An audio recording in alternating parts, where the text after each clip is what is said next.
Hello. Good evening दोस्तों। चर्चा के आज तीसरे एपिसोड में, जैसा कि दो एपिसोड काफ़ी सफल रहे हैं और आप लोगों का एक अच्छा प्यार भी मिला है, आप सबका स्वागत है। और मैं आशुतोष कुमार राय आप सबका जो है चर्चा के इस एपिसोड में हार्दिक स्वागत करता हूं। और आज का जो हमारा विषय है, जो प्रमुख विषय है, वो है भारत में शिक्षा की क्या हो रणनीति, सही रणनीति। क्योंकि कोरोना के बाद जो है आप सब देख सकते हैं कि स्थितियां कितनी जो है बेकाबू हो गई हैं और विद्यालय, जो स्कूल हैं, स्कूल कॉलेजेस बंद चल रहे हैं और अभी खुलने की कोई एक नियत रणनीति भी नहीं है सरकार के पास। और दूसरी चीज़ एक और मैं बात करूं कि भारत की जो शिक्षा प्रणाली है उस पर हम बात करेंगे कि कितनी ज़्यादा मतलब इस समय बुरी स्थिति में चल रही है। जैसे अगर मैं बात करूं तो भारत में जो हायर एजुकेशन सिस्टम है, तो हायर एजुकेशन सिस्टम में भारत में क्या है, जो ग्रॉस एनरोलमेंट रेशियो है, GER जिसकी बात होती है, वो है GER की अगर मैं बात करूं तो ग्रॉस एनरोलमेंट रेशियो भारत में केवल मतलब हायर एजुकेशन की बात कर रहा हूँ 27.1% है। यानी कि भारत के जो स्टडी करने वाले लोग हैं उसमें से केवल 27% लोग ही, जैसे मान लीजिए कि 100 लोग अगर एजुकेशन सिस्टम में मतलब प्राइमरी से पढ़ना शुरू करते हैं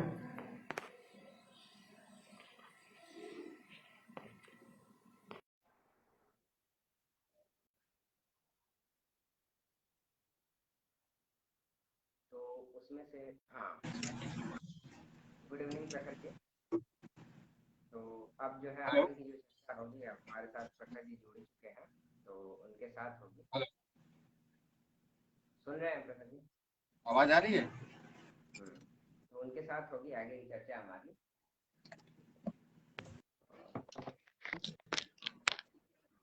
एक सेकेंड। हेलो। हाँ प्रखर जी। आ रही है आवाज? और आशुतोष कैसे हो? बढ़िया। बढ़िया, वही मैं बता चलिए। रहा था कि हमारे यहाँ मतलब महामारी के बाद जो है एजुकेशन हम्म। सिस्टम काफी बुरे स्थिति में रहा है।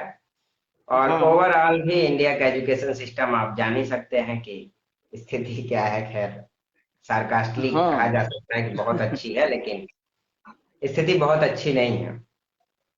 हाँ, ये कह सकते तो हैं। हमारे यहाँ आप किसी भी लेवल पे आप उठा के देख लीजिए, चाहे प्राथमिक शिक्षा हो, चाहे हम्म मिडिल स्कूल की शिक्षा हो, चाहे सेकेंडरी हम्म एजुकेशन हो, चाहे हायर सेकेंडरी या फिर अपर एजुकेशन हो, अगर कुछ कॉलेजेस भी छोड़ दिए जाए तो हायर हम्म एजुकेशन सिस्टम भी हमारे यहाँ का उस स्तर का कहा भी, मतलब जिस हिसाब से हमें विश्व में स्थान बनाना है उस हिसाब के लिए हमारा हम्म। अपर एजुकेशन उस जगह का कहाँ है, मतलब अगर अब अपने जैसे एक मैं नॉर्मल बात देखें करता तो। हूँ कि हम्म। असर एनुअल सर्वे एजुकेशन रिपोर्ट एक आता है, मतलब एनुअल स्टेटस एजुकेशन रिपोर्ट एक आता है। उसकी एक रिपोर्ट है, उसके अकॉर्डिंग हाँ। 5वीं का बच्चा दूसरी की क्लास की बुक नहीं पढ़ पाता है। तो इससे अंदाजा लगाया जा सकता है कि मतलब कितना ज्यादा वर्क किया जा रहा है बच्चों पे। ठीक है। तो ये दिसंबर में रिपोर्ट आती है, एनजीओ प्रथम एनजीओ लेके आता है। तो ये चीज है। और 8वीं अच्छा, क्लास का बच्चा 5वीं का मैथ नहीं लगा पाता है। ये नॉर्मल ये तो है दिक्कत हमारे की यहाँ बात की है। क्या। हाँ। तो आगे की क्या बात की जाए, हालांकि मैं प्रश्नों की अगर बात करूं, क्योंकि भारत में क्या हो शिक्षा की रणनीति हमारा आज का विषय है, तो हाँ। पहला ही प्रश्न जो मेरा है वो ये है अच्छा। कि क्योंकि भारत में देखिए क्या होता है, समावेशी विकास की बात होती है। ठीक है। हम्म। इंक्लूसिव हम्म। ग्रोथ की बात होती है कि मतलब हाँ। ग्रोथ क्या हो, इंक्लूसिव हो, सब तक पहुंच सके। महामारी आई हम्म। आपकी, और महामारी के बाद क्या हुआ कि स्कूल कॉलेज सब बंद हो गए। और इसका प्रभाव हम्म। क्या हुआ, इसका सबसे बड़ा इम्पेक्ट ये हुआ कि जो गरीब बच्चा है, गरीब तबके के लोग हैं, वो स्कूल कॉलेज नहीं जा पाए। ठीक है। सही है। और विश्व बैंक की एक रिपोर्ट है, उसके अनुसार केवल 10% ऐसे बच्चे थे जिनकी ऑनलाइन शिक्षा तक पहुंच हो पाई थी। ठीक है, मतलब सिर्फ वही ऑनलाइन शिक्षा तक रीच कर सके, बाकी और नहीं। और इंडिया में भी यही स्थिति थी, इसी के आसपास की स्थिति थी। तो ये डिजिटल डिवाइड है और इसको तो बांटना खैर जरूरी है। तो आप क्या कह सकते हैं इसके विषय में कि कैसे रीच बढ़ाई जा सकती है भारत में, ये जो ऑनलाइन शिक्षा है इसकी, या फिर स्कूलों को खोला जाना एक विकल्प है? नहीं देखिए, अभी जो हमारे देश के या फिर विश्व के हालात जो आप बता रहे हैं, जो हम सब देख ही रहे हैं कि हम्म, मिलना, बाहर घर से बाहर निकलना भी मुश्किल हो रहा है सबके लिए। इस हिसाब से अब सिर्फ स्कूल खोलना ही एक विकल्प नहीं हो सकता है। इसके लिए आपको जरूर ऑनलाइन शिक्षा की ओर मूव तो करना ही पड़ेगा, क्योंकि वो आने वाले समय के लिए हमारा एक विकल्प है, वो बेहतर विकल्प है। ऑनलाइन शिक्षा एक बेहतर विकल्प भी है। उसके लिए भारत में आधारभूत, जब हम के पहले भी चर्चाओं में बात कर चुके हैं, इंफ्रास्ट्रक्चर, आधारभूत संरचना जो हमारे देश की है, उसके लिए सबसे पहले काम करना पड़ेगा। मोबाइल डिवाइसेस बच्चों तक पहुंचाए जाए, बच्चों को उसको चलाना आता हो, उसको चलाने के लिए पर्याप्त सुविधाएं उसके पास हों। ये तीनों चीजें जरूरी होगी, तभी तो उसके पास डिवाइस पहुंचने का फायदा भी है। पढ़ा डिवाइस पे पढ़ाने वाला भी क्या उसके सक्षम है कि हाँ वो उस हिसाब से पढ़ा पाएगा, वो उसके साथ अनुकूल है डिवाइस को पढ़ाने के लिए। ये सब सारी चीजें एक पैमाने पर रख के देखनी पड़ेंगी, तब जाके हम कह सकते हैं कि हाँ ऑनलाइन शिक्षा में हम आगे बढ़ेंगे। ताकि मतलब जब तक, जैसे आप मान लो डिवाइस पहुंचाने की बात हो, आपको याद होगा एक सर्व शिक्षा अभियान चला था, हालांकि चल भी रहा है, अभी तक तो है।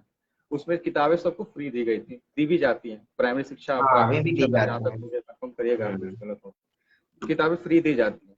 तो आपको किताबों से उठ के अब डिवाइसेस पे आनी पड़ेंगी कि आप बच्चों को, आप डिवाइसेस, टैबलेट टैबलेट उसको कुछ पर्याप्त एप्लीकेशन के साथ जो डिवाइस उसको मिले क्लासेस करने के लिए, और हो ऐसा ना हो कि मोबाइल फोन आप उठा के उनको दे दो, ऐसा भी नहीं होना चाहिए, ताकि गलत वे में ना चला जाए हमारा एजुकेशन सिस्टम। जो नेक्स्ट है, हम्म, एक जैसे रिस्ट्रिक्टेड आता है, आप, मैं थोड़ा सा आउट ऑफ द कोर्स जाके बात करूंगा। अगर आप वूट कुछ एप्लीकेशंस की बात करें, जो चैनल्स एप्लीकेशंस आते हैं, उसमें ना एक किड्स वर्जन आता है कि किड्स वर्जन जब आप ले लेंगे तो सिर्फ उससे रिलेटेड ही कंटेंट उस पर दिखाए जाएंगे, बाकी चीज वो एक्सेस कर ही नहीं पाएगा। तो जैसे डिवाइसेस, जैसे हमारे, अभी दूसरा एग्जांपल दूं, जैसे मेरे ऑफिस का लैपटॉप है, मुझे ऑफिस से लैपटॉप मिला हुआ है वर्क फ्रॉम होम करने का, उस पर मैं लाख मेहनत कर लूँ, फेसबुक नहीं चल सकता है, यूट्यूब नहीं चल सकता। इस टाइप के रिस्ट्रिक्शंस के साथ डिवाइसेस बनाए जाएं, एक नया डिवाइस बनाया जाए कि हाँ भैया मोबाइल फोन, जैसे क्या हो रहा है कि अगर आप देख रहे हैं आज के समय में कि सब बच्चों को एक उठा के, माता पिता ने या फिर टीचर भी कर रहे हैं कि मोबाइल फोन उठा के दे। मोबाइल फोन रहेगा तो फिर वही, जब बच्चा वो एज ऐसा होता है ना कि एक्सपेरिमेंट्स खूब करते हैं बच्चे, तो बच्चा एक्सपेरिमेंट ज्यादा उसमें उधर ना जाए, एक क्लासेस के लिए रिस्ट्रिक्ट रहे कि हाँ आपको क्लासेस करनी है इस डिवाइस से, तो उस कंपेटेबल एक डिवाइस बनवाया जाए, एक ऑर्डर, जैसे भानु देखिए भाई का क्वेश्चन आया है कि टीचर को हाँ, भी सक्षम होना चाहिए, इन्होंने ऐसा कहा है तो। बहुत जरूरी है टीचर को सक्षम होना चाहिए कि अगर कि कंफर्टेबल हो। जैसे हमारे सीए एजुकेशन में बहुत पहले से, मैं 2000, बहुत आज के 8-9 साल पहले की बात बताऊं, तो वो लोग ऑनलाइन पढ़ाना सक्षम था, उनको कंफर्टेबल था कि हाँ ऑनलाइन पढ़ाते थे, उनको तब से ही सैटेलाइट एजुकेशन चलता था हायर एजुकेशन के मामले में। हाँ, बेसिक एजुकेशन के मामले में बच्चे, वो टीचर्स क्लास में ढंग से नहीं पढ़ा पाते तो ऑनलाइन कैसे पढ़ा पाएंगे? सिंपल सी बात है, ये बहुत हम्म, अच्छा सवाल है, और होना भी चाहिए। बिना टीचर के सक्षमता के बच्चे सक्षम कैसे होंगे? जब आप एक सक्षम टीचर अपना एजुकेशन, अपना एक नॉलेज आगे बच्चे तक ढंग से नहीं पहुंचा पाएगा, उसको कन्वे नहीं कर पाएगा, तो फिर तो पहुंचेगा ही नहीं ना उसके बाद, और वो समझ भी नहीं पाएगा। इसलिए सक्षमता तो टीचर का बहुत हम्म, अनिवार्य है। जैसे बीएड के एजुकेशन सिस्टम में आप देखते भी होंगे, एक साल के एजुकेशन जो पढ़ाया जाता है बीएड में, 2 साल का होता है ना बीएड, 1 साल का, 2 साल का है, कंफर्म करना। हाँ तो उसमें उसमें पर्याप्त ट्रेनिंग होती है कि हाँ आप ऐसे ऐसे क्लासेस लेंगे, ऐसे ऐसे पढ़ाया जाएगा। उसके लिए ऑनलाइन ट्रेनिंग एजुकेशन सिस्टम हम्म, होना चाहिए, ताकि टीचर भी ट्रेंड हो। ऐसा ना हो कि पुराने टीचर वही हैं, चाक चाक बट्टी से पढ़ाने वाले टीचर ऑनलाइन आके पढ़ा रहे हैं। उनको समझाने का तरीका भी अलग होगा क्लास में। हाँ, उदय भाई ने कंफर्म भी कर दिया, 2 साल का होता है बीएड, थैंक यू। तो क्लास में, मतलब क्लास में पढ़ाना एक अलग प्रक्रिया होती है, एक अलग उस प्रेजेंस ऑफ माइंड के साथ पढ़ाना पड़ता है। ऑनलाइन के लिए आपको मैसेज अलग रूप से देना पड़ता है, ताकि बच्चे आपके मैसेज के साथ बंध पाए। अगर मैसेज के साथ बंधेंगे नहीं तो फिर पढ़ेंगे नहीं ढंग से, क्योंकि बाकी चीज का तो फिजिकल का तो डर खत्म ही है ना एक तरह से उनके सामने कि आप हाँ क्या और कर रहे क्या हैं। है, बिल्कुल। तो आपको बांधना पड़ेगा। जैसे क्या होता है कि स्टैंड अप कॉमेडियंस होते हैं, जो इंटरटेनर होते हैं, आप अपने ऑडियंस को बांधते हैं, वैसे हाँ, टीचर्स को स्ट्रिक्ट से हट के थोड़ा सा एक बांधने वाले कला में जाना पड़ेगा कि हाँ अपने बच्चों को बांध के रखें, और उनको समझा पाए कि हाँ ये कंटेंट है, आपको ऐसे पढ़ना है, ऐसे समझ में आएंगे, चाहे जो भी उनके पास प्रक्रिया हो, चाहे जो भी वो मेथड से पढ़ा पाए, तो ये ज्यादा बेटर होगा ऑनलाइन सिस्टम के। तो हम डिवाइस पे बात कर रहे थे। एजुकेशन सिस्टम के लिए सबसे पहली बात कि डिवाइस हर गरीब बच्चों को, हर गरीब तबके को अवेलेबल कराया जाए। जैसे कोवैक्सीन में किया ना हमारे प्रधानमंत्री ने, कि सबके लिए कोवैक्सीन फ्री किया, बट उसके साथ एक हम्म कह भी दिया कि जिसके पास पैसा हो जाके अपना पैसा लगा के ले लो भाई, जल्दी आपको मिल जाएगा। हम्म तो वही सिस्टम डिवाइसेस में आनी चाहिए। एक पहले तो हम्म एक कंपेटेबल एजुकेशन डिवाइस हो जो सिर्फ पढ़ाने के लिए ही बनाया जाए। मोबाइल ना हो कि हाँ। उठा के मोबाइल खरीद के दे दिया, तो उसमें सिर्फ पढ़ाई से रिलेटेड काम हो। और जो अननेसेसरी गवर्नमेंट के ने फाइल ऐप बनाए काम ना हैं हो। वो उसमें ऑलरेडी इंस्टॉल्ड हो, जिस हाँ, जो उसमें ऑलरेडी एजुकेशन के स्टार्ट हो, लिए। अदर अदर ऐप नहीं जाएंगे उसमें। अदर ऐप के लिए आपको जाके ऑफिस में इंस्टॉल कराना पड़ेगा। जैसे होता है ना, कुछ भी होता है तो आपको अदर ऐप के लिए जाना पड़ेगा, फॉर्म भर के। इस टाइप के नियम हो के साथ डिवाइस बनवाएं। उस डिवाइस को हम्म टैक्स फ्री करा जाए, जैसे होता है ना प्रमोट करने का, टैक्स फ्री करिए उस डिवाइस को, बच्चों तक पहुंचाइए। जो सक्षम है उनको अनुरोध करिए कि हाँ आप उसको परचेज करिए, उसका पैसा लीजिए। और जो भी हम्म कर सकती है सरकारी, ये सबसे बड़ा कदम होगा, वो डिवाइसेस पहुंचाई जाए। डिवाइसेस हम्म पहुंचने के बाद बच्चों हम्म को उसकी सुविधा भी तो मिलनी चाहिए। तो आप गांव में अगर डिवाइस पहुंचा दोगे तो इंटरनेट भी होनी हम्म, चाहिए, कि गांव में इंटरनेट एक्सेसिबल हो। इंटरनेट है वहां पे ही हाँ। नहीं है, आपको इसका ध्यान रखना पड़ेगा। और अब जब जैसे इसके इंटरनेट लिए एक कनेक्ट, उत्तम बात योजना चली है कि मतलब गांव तक जो है कि वो ऑप्टिक फाइबर जो है बिछाया जाए, उसके द्वारा जो है इंटरनेट इसमें प्रदान भी किया जाए। अभी अभी बहुत लंबा समय लगता है राजकोट में, आपको बताऊं। ये ऑप्टिक फाइबर, आपके हम्म हालात देख रहे हैं कि आप कहाँ कहाँ तक ऑप्टिक फाइबर पहुंचे हुए हैं। ये तो हम्म।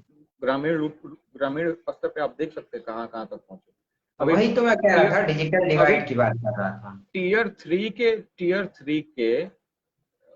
थ्री के शहरों तक ऑप्टिकल फाइबर नहीं पहुंचा साहब। तो आप बड़े शहर तक ही पहुंचा के, बड़े शहर से पैमाने आप सैंपल उठा के अगर आप कह दो कि हमने इतना पहुंचा दिया, इंटरनेट अभी नहीं पहुंचा है जहां जहां तक पहुंचना चाहिए।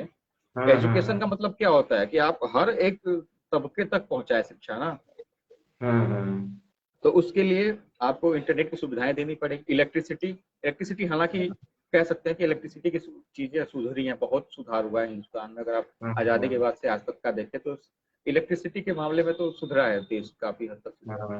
इलेक्ट्रिसिटी है, प्लस उसके बाद टीचर को ट्रेनिंग, जैसे सवाल पूछा भी गया था, टीचर को ट्रेनिंग दिया जाए पर्याप्त, कि आप ऑनलाइन ट्रेनिंग, जैसे बीएड में डाला जाए अलग से 2 महीने का डालो ट्रेनिंग प्रोग्राम, कि हाँ हाँ, आपको ये कि आप शिक्षा जो ऑनलाइन अगर है तो कैसे कराएं, सही है। हाँ, क्योंकि आने वाला भविष्य है, भविष्य में आने वाला एक हम्म। समय है, और ऑनलाइन शिक्षा तो चलेगी चलेगी। अब आप इसको एकदम से नकार नहीं सकते हैं ऑनलाइन शिक्षा को, वो हम्म। हमेशा रहेगा। हाँ, ये कृष्णा और राय जी का एक क्वेश्चन है कि मतलब जो ऑफलाइन क्लास का मजा वो अलग होता है, ठीक है। तो हाँ, वो एक तो तरह से हम ये बात बात सही करेंगे हालांकि अभी हाँ, कुछ हद तक ये बात फर्दर सही बात भी है, होना ही इस पे होगी। आएंगे। हाँ, इस पे हम आएंगे, आपको सवाल हम्म लेते हैं कृष्ण। हम्म।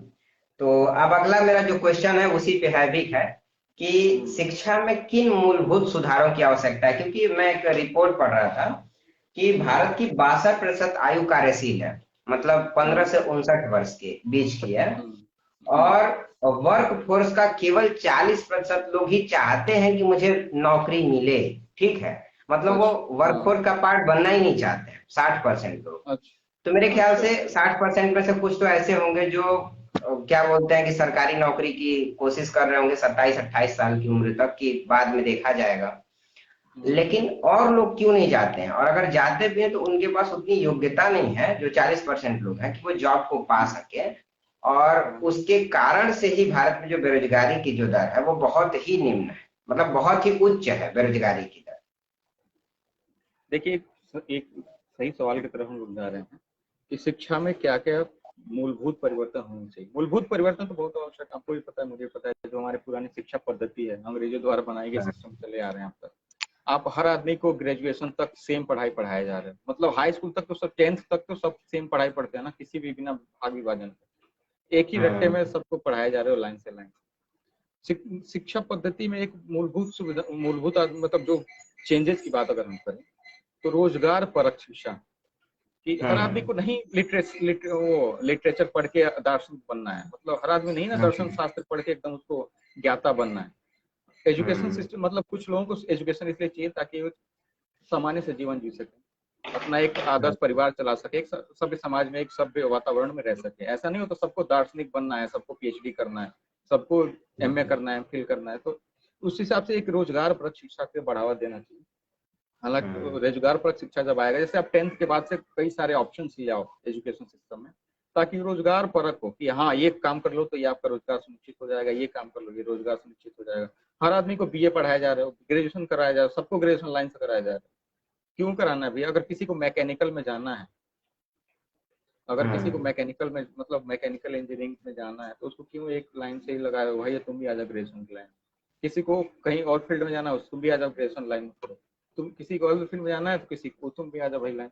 तो रोजगार परक शिक्षा को बढ़ावा दीजिए, दिया जाए, ताकि हर आदमी अपने स्किल सेट के अनुसार कि हाँ उसके पास ये स्किल है, वो उस हिसाब से वो पढ़ाई पढ़ सके और अपने एक परिवार के लिए एक अच्छा मतलब अच्छे रोजगार की तरफ जाए, कि ताकि उसका एक रोजगार सुनिश्चित हो कि हाँ एक सफल और सभ्य रोजगार सिर्फ मिलेगा और 12वीं परिवार पास को करने सुचारू के रूप बाद चलेगा। ना वो भटके ना, उसको कम से कम उसके लिए एक हाँ जॉब का नहीं, वो, हाँ। उस पे मैं आ रहा हूँ, उस पे मैं आ रहा हूँ। स्किल सेट क्या होता है कि 8 में पढ़ने वाले बच्चे, 9 में पढ़ने वाले बच्चे उतने एक्सप्लोरर नहीं होते हैं कि अपने बारे में जान पाए।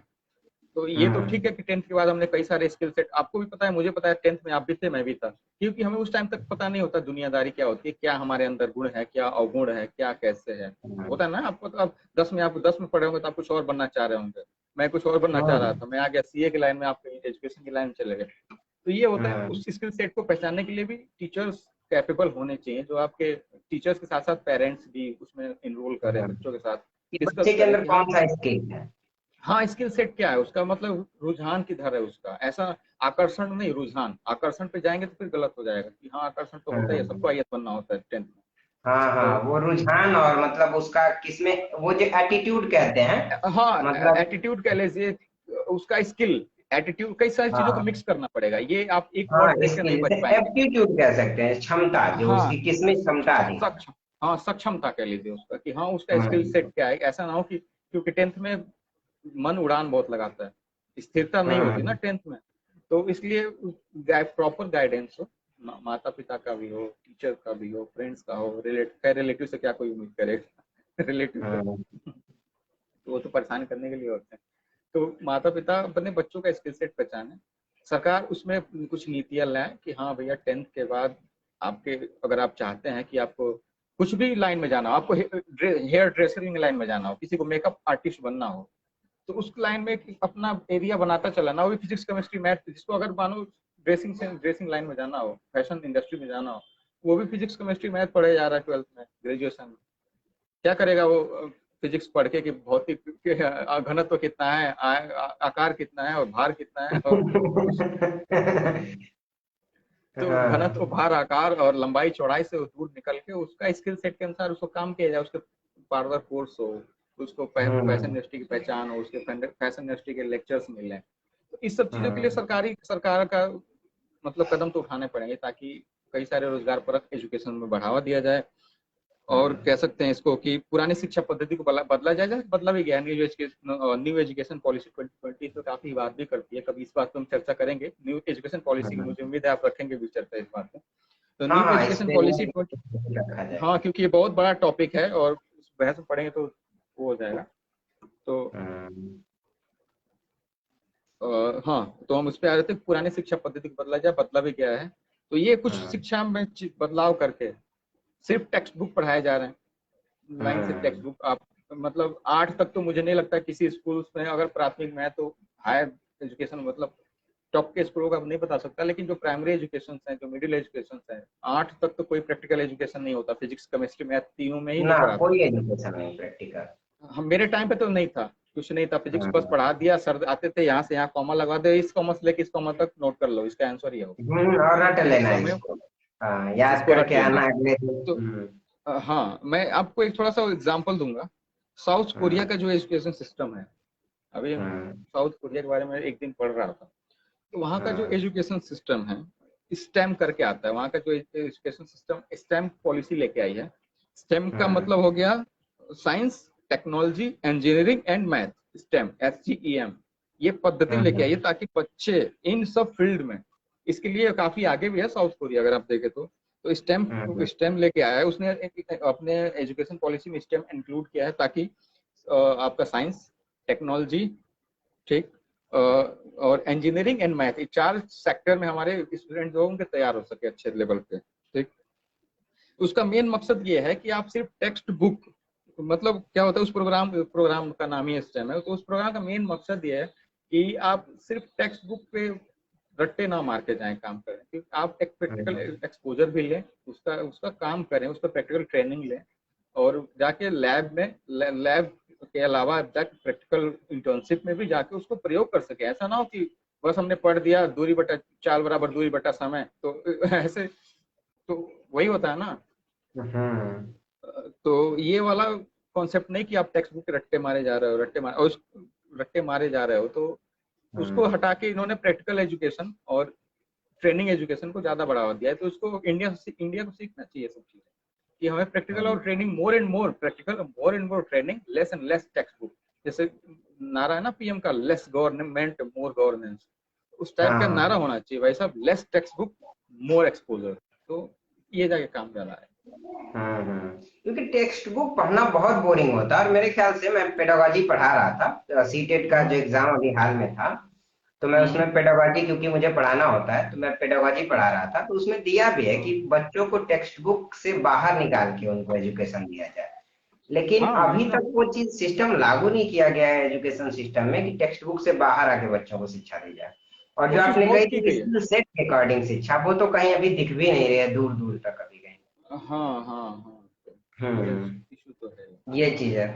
तो जैसे अगर मैं बात करूं यहाँ पे, तो भारत में जो साक्षरता, मतलब अभी वर्तमान में जो लिटरेसी है, वो हम्म 2011 के डाटा के अकॉर्डिंग, सेंसस के अकॉर्डिंग 74.4% लोग भारत में शिक्षित हैं। ठीक है। हम्म और ये 1947 के आसपास 18% था, यानी कि बढ़ा है। लेकिन एक दिक्कत की बात क्या है, कि जो हाँ जीईआर है, ग्रॉस एनरोलमेंट रेशियो की मैं अगर बात करूं, तो हायर हाँ एजुकेशन में मात्र 27% लोग ही हायर एजुकेशन तक जाते हैं। ठीक, एक बात तो ये। लेकिन मैं एक और आपको सच्चाई बताता हूँ यहाँ पे, कि हायर एजुकेशन का जो बच्चा हमारे यहाँ गया है, हायर एजुकेशन को क्लियर कर चुका है, अगर उससे आप अक्षांश और देशांतर से संबंधित कोई साधारण प्रश्न पूछ दें, और अगर वो एसएससी की तैयारी नहीं कर रहा है, मान लीजिए कि उसका ग्रेजुएशन में भूगोल ही विषय रहा है, तो मेरे ख्याल से उसमें से 50 से 55% बच्चे नहीं बता पाएंगे। मैं एक आपको उदाहरण देता हूँ।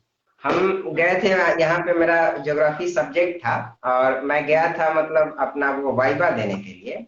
तो जो वहां पे टीचर थे, वो ऐसे ग्लोब दिखा के पूछ रहे थे कि इसमें साउथ गोलार्ध और नॉर्थ वो कौन सा है, मतलब साउथ पोल और नॉर्थ पोल कौन सा है। मतलब ये प्रश्न पूछा जा रहा है ग्रेजुएशन के बच्चों से। तो आप सोच सकते हैं कि मतलब स्तर क्या है, तो इसको कैसे सुधारा जा सकता है। देखिए, अब इसमें तो बहुत ज्यादा बोलने के लिए टॉपिक्स है हमारे पास, लेकिन थोड़ा सा हम्म सीमित रखते हुए अगर बोला जाए, तो हायर एजुकेशन में एनरोलमेंट की बातें जो हो रही हैं, इसका मुख्य हम्म कारण, एक तरह से तो कई कारण है। मुख्य कारणों में बात की है तो एक तो गरीबी भी कह सकते हैं कारण में है, हम्म क्योंकि हायर एजुकेशन इंडिया में बहुत महंगा है।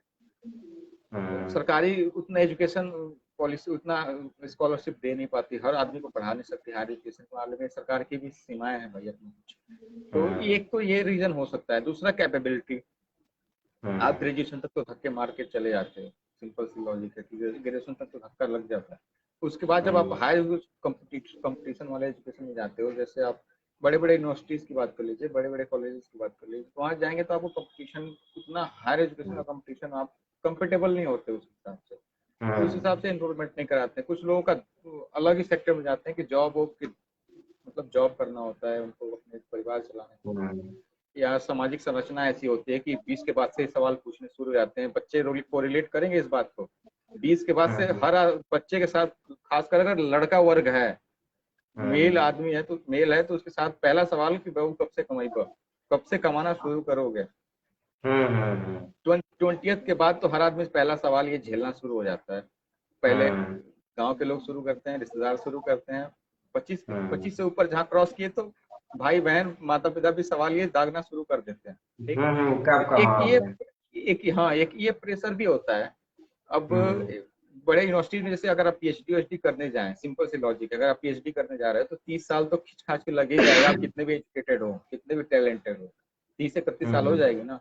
उतना आपको हम्म प्रेशर झेलना पड़ेगा, फैमिली का सवाल पे सवाल दागे जाएंगे, कब कब कब हम्म तक कमाओगे, इतना शादी, इतना उम्र हो गया, कब शादी होगी, कब ये होगा। तो हम्म सामाजिक संरचना जो हमारे देश की है, कि वो एक सवाल दागना कि कब कमाओगे, कब शादी होगा, कब परिवार बढ़ाओगे, उस प्रेशर में भी हम्म कई सारे बच्चे मूव ऑन कर जाते हैं कि चलो पढ़ाई वढ़ाई छोड़ो।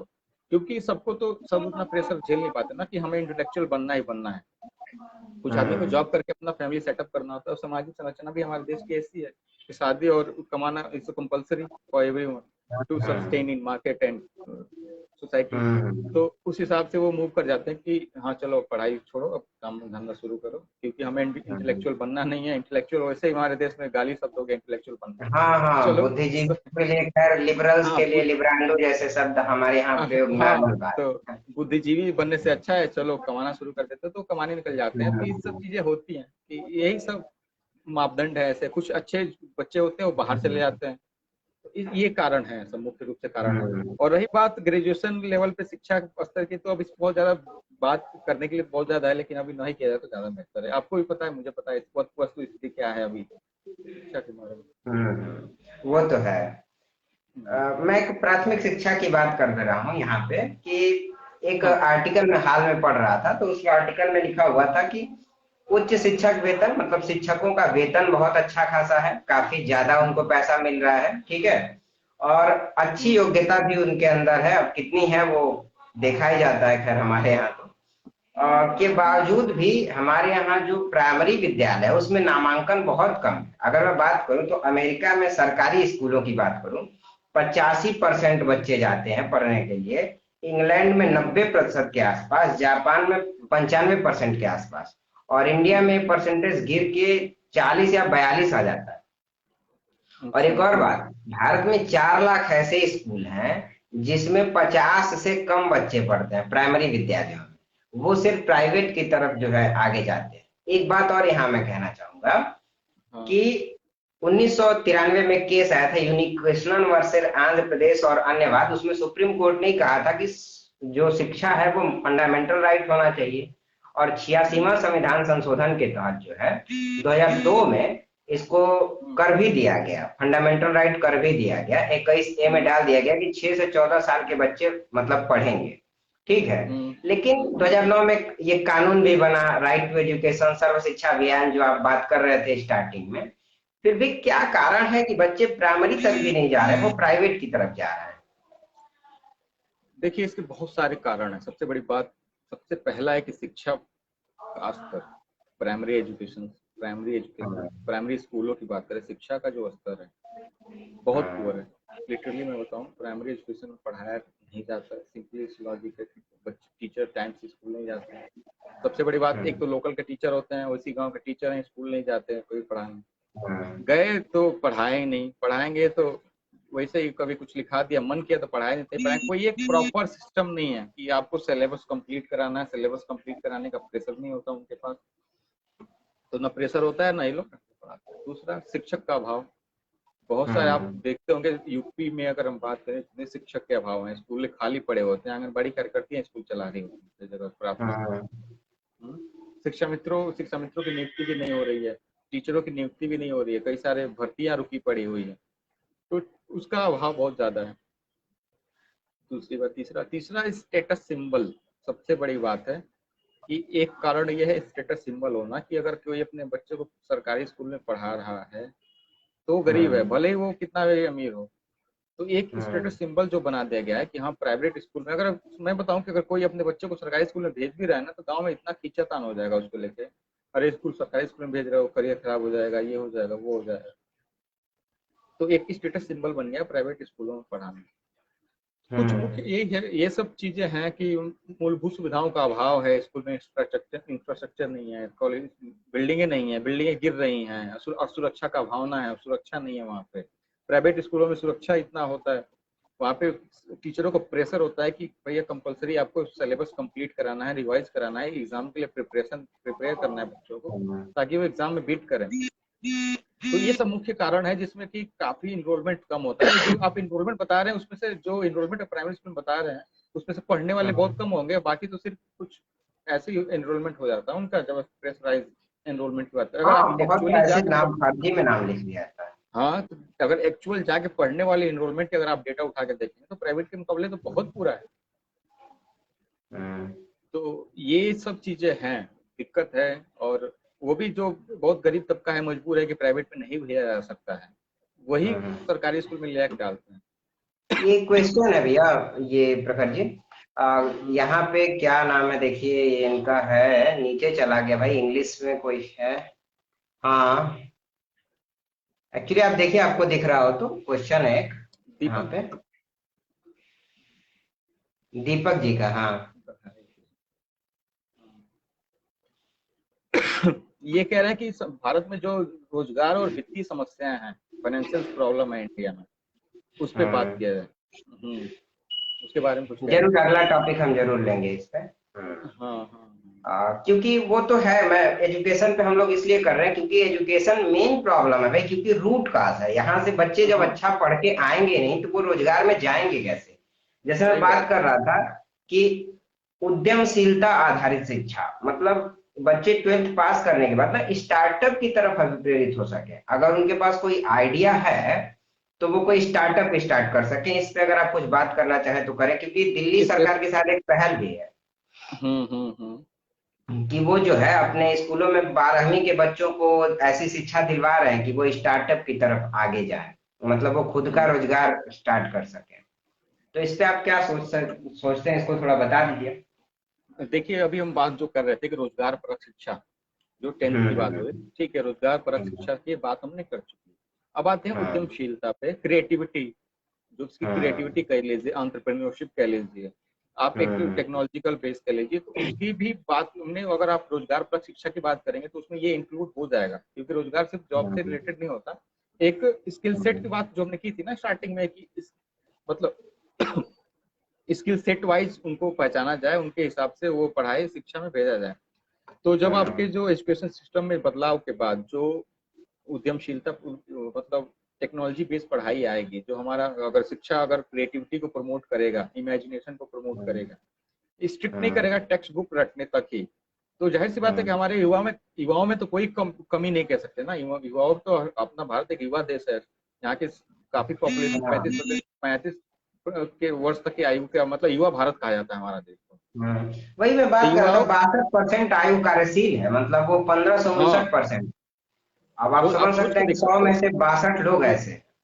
हाँ, तो अगर आप शिक्षा पद्धति टेक्स्ट बुक से रट्टा मार के, अगर आप किसी को साइंस में नहीं जाना, किसी को क्रिएटिविटी में जाना है, तो उसको साइंस क्यों पढ़ाया जा रहा है, फिजिक्स केमिस्ट्री मैथ, सिंपल सी लॉजिक है ना। तो अगर आप टेक्नोलॉजी बेस्ड पढ़ाई, क्रिएटिविटी बेस्ड पढ़ाई, इमेजिनेशन बेस्ड पढ़ाई, आर्ट बेस्ड पढ़ाई पढ़ाओगे उसको स्किल सेट के हिसाब से पढ़ाओगे, अगर उसका उद्यमशीलता बेस्ड पढ़ाई पढ़ाओगे, ताकि वो बच्चा आगे जाके 12th के बाद स्टार्टअप्स डाले। अब सारे बच्चे आईआईटी की तरफ, आईएएस पीसीएस और एमबीबीएस डॉक्टर की तरफ प्रेशराइज ना हो कि, और सोसाइटीज का एक प्रेशर रहता है ना कि हाँ, जॉब जॉब जॉब, एक डॉक्टर बनो, इंजीनियर बनो, आईएएस पीसीएस एमबीए हाँ। सीए, इन सब से हट हाँ। के थोड़ा सा एक, हाँ।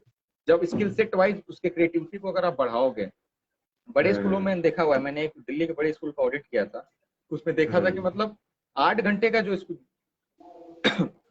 8 घंटे, 6 घंटे, 7 घंटे जो उनका स्कूल टाइम होता था, उसमें मुश्किल से 2-2 ढाई घंटा तो वो क्रिएटिविटी पे ही काम करते थे। मैं देखता था दीवारों पर क्रिएटिविटी, उनके पोस्टर्स लगे हैं, गमले लगे हुए हैं, काफी क्रिएटिविटी है, प्रोजेक्ट बेस्ड पढ़ाई कराते हैं वो, ताकि बच्चे किसी प्रोजेक्ट में इनरोलमेंट हो ना उनका। सिर्फ टेक्स्ट बुक पढ़े जा रहे हैं, टेक्स्ट बुक, राम कब पैदा हुए थे, दशरथ किसके पिता थे, और ये अकबर कब आया, वो ये वाली बात है ना कि अकबर कब आया, शाहजहां ने ताजमहल कब बनवाया, ये सब ठीक है, जीके टाइप में पढ़ाई में आप इसको रखो, ठीक है, लेकिन आप पूरी जब तक किसी बच्चे को हिस्ट्री नहीं पढ़नी है, किसी को बच्चे को साइंस में जाना है, तो उसको भी पढ़ाया जा रहा है, अकबर कब पैदा हुआ, हुमायूं कब आया, शाहजहां कब मरा, हाँ, शेर शाह हाँ, सूरी का वो क्या तो है। हुआ, तो उस, ठीक है, तो ये बात है ना कि 8 तक एजुकेशन रखो, 8 के बाद से उसका, हाँ, उसके क्रक्स निकाल के, उसमें क्या होता है ना कि हाँ, ये चीज निचोड़ सही है। निकालो, बच्चों का स्किल सेट पहचानना शुरू करो, और 10th तक जाते जाते स्किल बेस्ड पढ़ाई में उसको डिवाइड करके उस हिसाब से एजुकेशन सिस्टम को लाया जाए। हम्म। इसमें हमारे हम्म। सोसाइटीज का भी काफी इन्वॉल्वमेंट, सोसाइटीज का, हाँ, दीपक वर्मा का आया कि 12th तक, जब हम चर्चा कर रहे थे कि 12th तक तो स्टूडेंट को पता ही नहीं होता उसको करना क्या है। हाँ, तो दीपक ने ये हम इसीलिए लोग तो बताए अभी, इसमें तो चर्चा वही है। इस पे हम चर्चा किए हैं दीपक की, पेरेंट्स और स्कूल टीचर्स जो हाँ। उनके हैं, ये इस पे बच्चों में देखना शुरू करें ना कि बच्चे की प्रतिभा क्या है, उसका स्किल सेट क्या है, उसकी कॉम्पिटेबिलिटी क्या है, उसका क्वांटिटी एप्टीट्यूड क्या है, कि उसका शिक्षा का हाँ। मतलब स्तर क्या है, जाना कहाँ चाहता है, टेक्नोलॉजी में जाना है, साइंस में हाँ, जाना एक है। तो स्तर उसका एटीट्यूड भी तो होना चाहिए ना, एप्टीट्यूड होना हाँ चाहिए कि कि वो इसमें सिर्फ वो सिर्फ बहुत अच्छा देखो कर पा रहा है। हाँ, मैंने क्या कहा कि रुझान देखिए उसका, चाह नहीं हाँ। देखना है उसका। चाह तो हम भी, मैं तो 10th में जाता था, मैं भी तो ये कर लूँ वो कर लूँ, बहुत कुछ करना चाहिए, आईएएस भी बन जाऊँ, डॉक्टर बन जाऊँ, हाँ। इंजीनियर भी बन जाऊँ, लेकिन ये सब उसके चाह पे नहीं जाना, उसके रुझान पे, उसके एप्टीट्यूड पे जाना है कि हाँ उसकी हम्म। कैपेबिलिटी क्या है, क्या कर सकता है, कहाँ तक हम उसको क्या कर सकते हैं, क्या हम उससे करवा सकते हैं। ये भी तो होता है ना, टीचर उसको हम्म। मोड़ भी तो सकता है कि हाँ इसको इस कंपेटेबिलिटी पे मोड़ा भी जा सकता है। अगर कोई बच्चा हम्म। साइंस में बेहतर है तो मैकेनिकल की जगह सॉफ्टवेयर इंजीनियर भी बनाया जा सकता है, अगर ढंग से उसको पढ़ा के उसको डेवलप किया जाए तो इतना चेंजेस हम्म। चला जाएगा। लेकिन अगर साइंस में बच्चा इंटरेस्टेड है, उसको आप अगर किसी और फील्ड में ले जा रहे हो, उसको आईएएस पीसीएस में भेज रहे हो, तो ये तो साइंस के साथ भी गलत होगा, उस बच्चे के साथ भी गलत होगा, और हमारे देश के लिए भी गलत होगा ना फिर तो। अब इसमें हाँ, कोई देश का सॉफ्ट मतलब जैसे हम अगर बात करें, जब जब भी हम बात करते हैं ना डेमोग्राफिक डिविडेंड की, मतलब जनसांख्यिकी लाभांश की, तो अगर हम एक साइंस वाले बच्चे को जबरदस्ती जो है कि आईएएस बनाने लगेंगे, तो कहीं ना कहीं हम उससे हाँ उसकी कार्य क्षमता को खत्म कर रहे हैं। सही बात है। बात है हम्म। ना कि अगर आप किसी किसी बच्चे को प्रेशराइज, क्योंकि अगर आप प्रेशराइज करोगे तो बच्चा बन में जाएगा। अगर कोई बच्चा ज्यादा करने की कोशिश में है तो उसको मोड़ोगे, तो हम्म। भाई अगर सोचो एक बच्चा का साइंस में पढ़ने में है तेज, तो वो अगर उसको हम्म। प्रेशराइज करोगे तो आर्ट्स भी पढ़ लेगा ढंग से, कॉमर्स भी पढ़ लेगा, हम्म। लेकिन पढ़ के आगे जाके हम्म। फिर नुकसान ही करेगा ना, उसका अपना भी नुकसान हाँ, करेगा, देश का भी जाहिर नुकसान सी करेगा, बात हमारे है कि नुकसान अगर करेगा। सचिन तेंदुलकर को कोई आईएएस बनने को कहता अब तो बन कितने जाते तो बढ़िया कितना है। नुकसान होता है, कितना हाँ, आईएएस अगर मतलब बन भारतीय जाते, क्रिकेट को कितना नुकसान होता। हाँ तो कितना और नुकसान होता। और वही बात है, इसमें एक साउथ कोरिया का अगर एग्जांपल ले हम, जो कि एशिया में हम्म। टॉप पे आता है, अगर एशिया के बेस्ट एजुकेशन 3 देश की बात करें तो तीन हम्म। देश हैं, south Korea, China hmm. And Singapore. 3 देश में उसमें साउथ कोरिया सबसे टॉप पे है। उसका जो हम्म। एजुकेशन सिस्टम है, उसने ऐसा एजुकेशन सिस्टम लाया कि उसके जो स्टूडेंट्स हैं अपने एक्सपर्ट नॉलेज ट्रांसमिशन पे फोकस रहते हैं, कि नॉलेज हम्म। ट्रांसमिशन उनके यहाँ जो है कि चेंजेस, नॉलेज के प्रति जो चेंज है, जैसे क्या होता है ना हम्म। अपने देश की एक डिमेरिट कह लीजिए या संरचना कह लीजिए कि हम लोग चेंज से बहुत घबराते हैं। सिंपल सी लॉजिक है, आप अपने साथ भी फेस करिए, हमें मुझे भी है दिक्कत, ये सब लगभग बहुतों के साथ दिक्कत है कि हम चेंज से बहुत डरते हैं, बदलाव हम जल्दी हम्म। स्वीकारते नहीं है।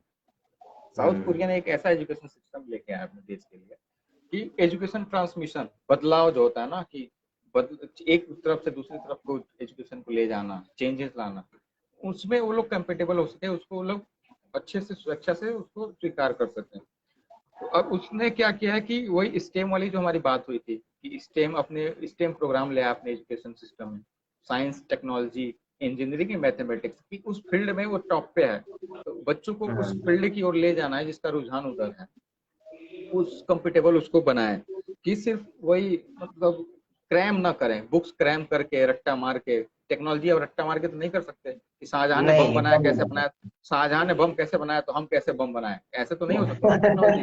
टेक्नोलॉजी तो टेक्नोलॉजी तो हर पल चेंज होती रहती है। अब सोचो बाबर ने जो तोप यूज किया था, अगर उस तोप को हम पढ़ ले कि हाँ ये तोप यूज किया था, वही तोप हम भी यूज करेंगे, हो गया फिर कल्याण हमारे देश का। तो तो टेक्नोलॉजी क्रिएटिविटी मांगती है उस फील्ड में, स्टेम हम्म। प्रोग्राम का इसका। और उसने क्या किया कि मिडिल जो होता है ना उस एलिमेंट को उसने छोटे स्तर से पढ़ाना, मतलब secondary education, higher middle education and secondary education तक को पढ़ा रहा है। ऐसा नहीं जैसे हमारे यहाँ की बढ़िया टेक्नोलॉजी की पढ़ाई हायर एजुकेशन में जाके होती है, उसने क्या है कि मिडिल एजुकेशन से ही बच्चों को उस प्रोग्राम में फिट कर दिया कि भैया तुम टेक्नोलॉजी में चले जाओ, साइंस में चले जाओ, मैथमेटिक्स में जाओ, और बाकी आपका क्या बच्चा स्टेम वो टेक्नोलॉजी इंजीनियरिंग मैथमेटिक्स साइंस इन सब में आप अभी से पढ़ना शुरू कर दो, अभी से उसके रुझानों को देख के आप अपना फील्ड चुन के पढ़ाई शुरू कर दो। अब सोचिए, तो ये ये जब वही बच्चा बात है। निकलेगा जॉब के लिए, तो कितनी अच्छे से इसको जॉब मिल जाएगी, कोई भी हाँ सिंपल जॉब ऑब्वियसली, इसको बहुत अच्छे से मिल जाएगी। हाँ कोई भी देश, हमारे कोई यहाँ भी 12th देश क्या। पास को एक्सेल प्रोग्रामिंग करना नहीं आता है, और अगर उसको दे हाँ दिया जाए एक अच्छा सा एमएस ऑफिस पे काम करने के लिए, वो भी नहीं कर पाएगा। हाँ तो आप खुद देखो कि आपके यहाँ 12th पास कितने बच्चों को एक्सेल आता है चलाना, कंप्यूटर नहीं आता लिटरेसी है, क्या है वो अलग से देखते हैं। कंप्यूटर आपने कोर्स आपने के लिए लोग जाते हैं। हाँ आपने एक बड़ा अच्छा सा कहा था कि 74% हमारे देश की जनसंख्या का 74.041% हाँ, एजुकेटेड है 2011 का हमारा, वो भी सेंसस। 2011 के सेंसस का। लेकिन वो हम्म 74% कब एजुकेटेड है, इस पे आप फोकस करेंगे तो ज्यादा आपको मिलेगा। हमारे देश का स्टैंडर्ड क्या है लिटरेसी का? सिर्फ एक सिग्नेचर। अगर आप सिग्नेचर कर हम्म लेते हैं और अपना नाम पढ़ लेते हैं तो आप लिटरेट माने जाते हैं। सोचिए अब ये क्या है पुअर मतलब। इतना पुअर स्टैंडर्ड रखने के बाद भी हमारी लिटरेसी सिर्फ 74% है।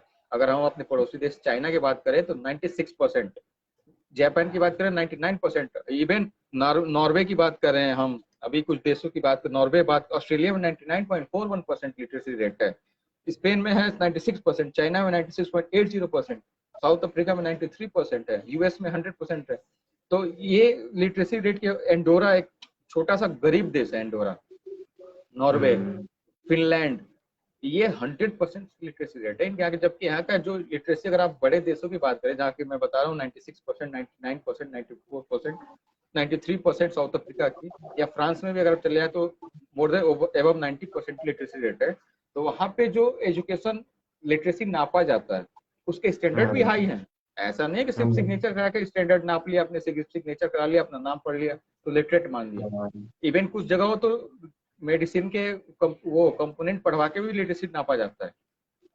उस देश में अगर मोर देन 90% है लिटरेसी रेट तो दिक्कत की बात है ना हमारे लिए फिर, कि हम 74.41%, अगर हम 21st सेंचुरी में अगर हमारा इतना कम लिटरेसी रेट, और उसके बाद की जबकि सबसे पुअर स्टैंडर्ड में हम रख रहे हैं कि सिर्फ सिग्नेचर करके लिटरेसी रेट नापा जाना है। तो मुझे लगता है अगर हम डेवलप्ड कंट्री के हिसाब से अगर हायर रेट सेट कर दें कि आपको भी दवाइयों के पीछे, अगर आप बताइए आशुतोष, अगर दवाइयों के पीछे का कंपोनेंट पढ़ के लिटरेसी तय करना हो, 40% आ जाएगा हमारे देश का एजुकेशन वो लिटरेसी रेट। इनफैक्ट मैं आपको कुछ बताता हूँ, कुछ हॉस्पिटल्स में से कर्मचारी भी काम करते हैं जिनको वो दवा पढ़ना नहीं आता है। वो सिर्फ हाँ देख करके उसको कुछ लेवल पहचान करके कि हाँ भाई ये है, ये दवा आप लेते जाइएगा, इस तरीके के भी लोग हैं जो काम कर रहे हैं इनफैक्ट हॉस्पिटल्स में। तो हमारे यहाँ नर्सिंग करने के बाद भी लोगों को दवाओं का नाम पढ़ना नहीं आता है, रियलिटी है, मैं इस पे बात कर रहा हूँ। तो हाँ आखिर हम क्या करें, इसको सुधारने के लिए कहीं ना कहीं बेसिक रूट लेवल से काम करने की जरूरत है। प्रैक्टिकल हाँ एग्जाम, जो आप प्रैक्टिकल एजुकेशन की बात कर रहे थे, बहुत इंपॉर्टेंट है। हाँ, प्रैक्टिकल हाँ प्रैक्टिकल जैसे क्या होता है, एक तो स्किल सेट और रोजगार प्रशिक्षा को अगर हम अलग करें तो सबसे पहले बात, हम्म मिडिल तक जो एजुकेशन है, जो 8th तक की बात है, जैसे हमारा न्यू एजुकेशन पॉलिसी क्या कहता है, 5+3+3+3।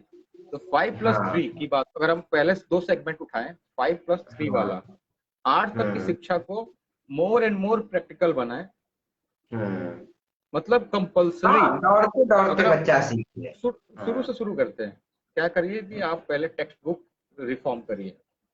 हाँ सबसे पहली बात टेक्स्ट बुक रिफॉर्म करिए।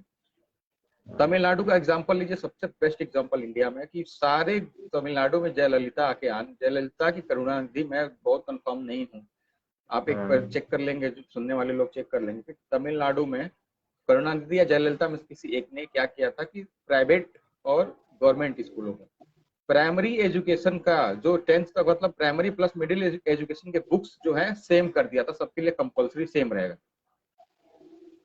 कि आप चाहे प्राइवेट में पढ़िए या सरकारी में पढ़िए।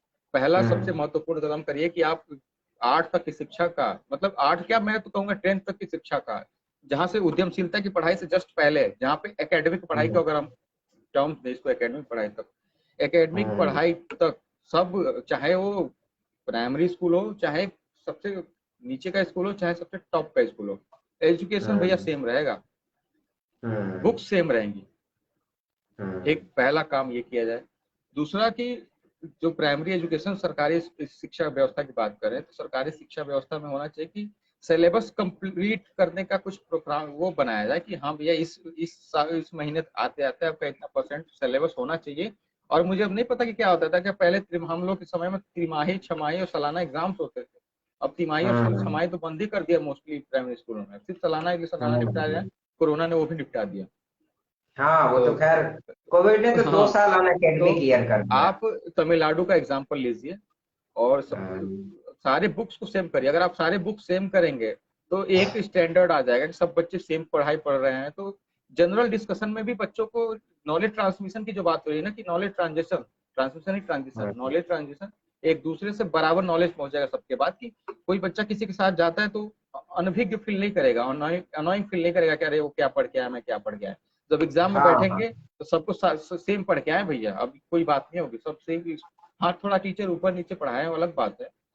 तो एजुकेशन अगर आप बुक्स सबका सेम करो, टेक्स्ट बुक का काम थोड़ा कम, बर्डन कम करके मोर एंड मोर प्रैक्टिकलिटी लाओ, कि लैब टेस्टिंग हम्म, बढ़ाओ, इंटरेक्शंस बढ़ाओ हम्म, बच्चों के साथ, प्रैक्टिकल ट्रेनिंग करवाओ उनको लैब में। इसके लिए आपको पैसे फंड ज्यादा लगेंगे, प्राइमरी स्कूलों में लैब्स बने, या आपको प्रैक्टिकल ट्रेनिंग के मेरे लिए ख्याल भी। से वो आप जो एक बात कह रहे थे, जीडीपी का कुछ वो बढ़ाना हाँ पड़ेगा एजुकेशन में। हाँ, जैसे क्या होता है कि अगर हम एक कंट्री की बात करें, जैसे जो डेवलप्ड कंट्रीज है जहाँ पे शिक्षा का स्तर 100%, 99 मोर देन 90% है, वहाँ पे जीडीपी का हम्म, 6 to 7% जीडीपी का पैसा स्पेंड होता है, जीडीपी का 6.6% 7% होता है। हमारे एक अच्छे नेता हैं, बड़े अच्छे नेता, मैं उनको अच्छे, उनके बातों को सहमत भी होता हूँ कई बार, सुब्रमण्यम स्वामी। उन्होंने हम्म, कई बार ही कहा है कि हमारे अभी इंडिया का जो जीडीपी स्पेंड है एजुकेशन पे हम्म, 1.7% है, उसको बढ़ा हम्म, के 6% किया जाए। ये बात तो कई बार ही कह चुके हैं। सरकार को इसको ध्यान देना पड़ेगा कि हाँ जीडीपी का बढ़ाओ, क्योंकि जीडीपी बनता ही एजुकेशन से है। अगर आप इस बात को, लाइन को सोचें कि हम्म। जीडीपी चलेगा ही एजुकेशन से, तो आप उसको हाँ, और 1.7 क्या। क्यों दे रहे हैं, उस पर ज्यादा खर्चा करिए ना। सिंपल सी बात है।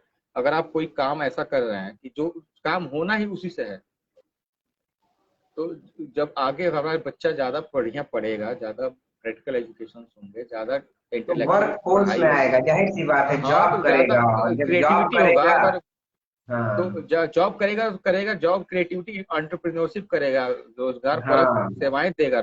सिर्फ रोजगार करने वाले नहीं, रोजगार देने वाले भी तो तैयार करने हैं ना, ऐसा नहीं सिर्फ हाँ, रोजगार। और क्या। अगर अगर हम और शिक्षा को ऐसा बना दें सिर्फ रोजगार, मार्केटिंग और बढ़ेगी इंडिया की ऑटोमेटिक। अगर आप हम्म, सबको शिक्षित रोजगार पाने के लिए ही पढ़ाओगे, तो क्या काम है ना, हम्म। उद्यमशीलता वाली बात भी तो लेना, स्किल सेट के हिसाब से उद्यमशीलता भी होगा। सबको रोजगार पढ़ने पाने वाला ही बनाओगे तो रोजगार देने वाला कैसे पैदा होगा, रोजगार हाँ, देने वाला भी सिंपल तो सी बनाना बात है है। ना। दोनों चीज, तो क्योंकि मोदी आप, जी भी कहते थे ना कि मतलब हमारे पास तीन चीजें हैं, डेमोक्रेसी, हाँ डिविडेंड, और एक और चीज देखिए, मेरे ख्याल से याद नहीं आ रही बात, तीन बातों को लेके चलते थे कि मतलब हमारे यहाँ डिमांड, हाँ डिमांड की बात करते थे, डिमांड ज्यादा है, डेमोक्रेसी हमारे यहाँ है, और डिविडेंड यानी कि हमारे हम्म पास जनसांख्यिकी लाभांश है, जनसंख्या ज्यादा है, युवाओं की आबादी ज्यादा है।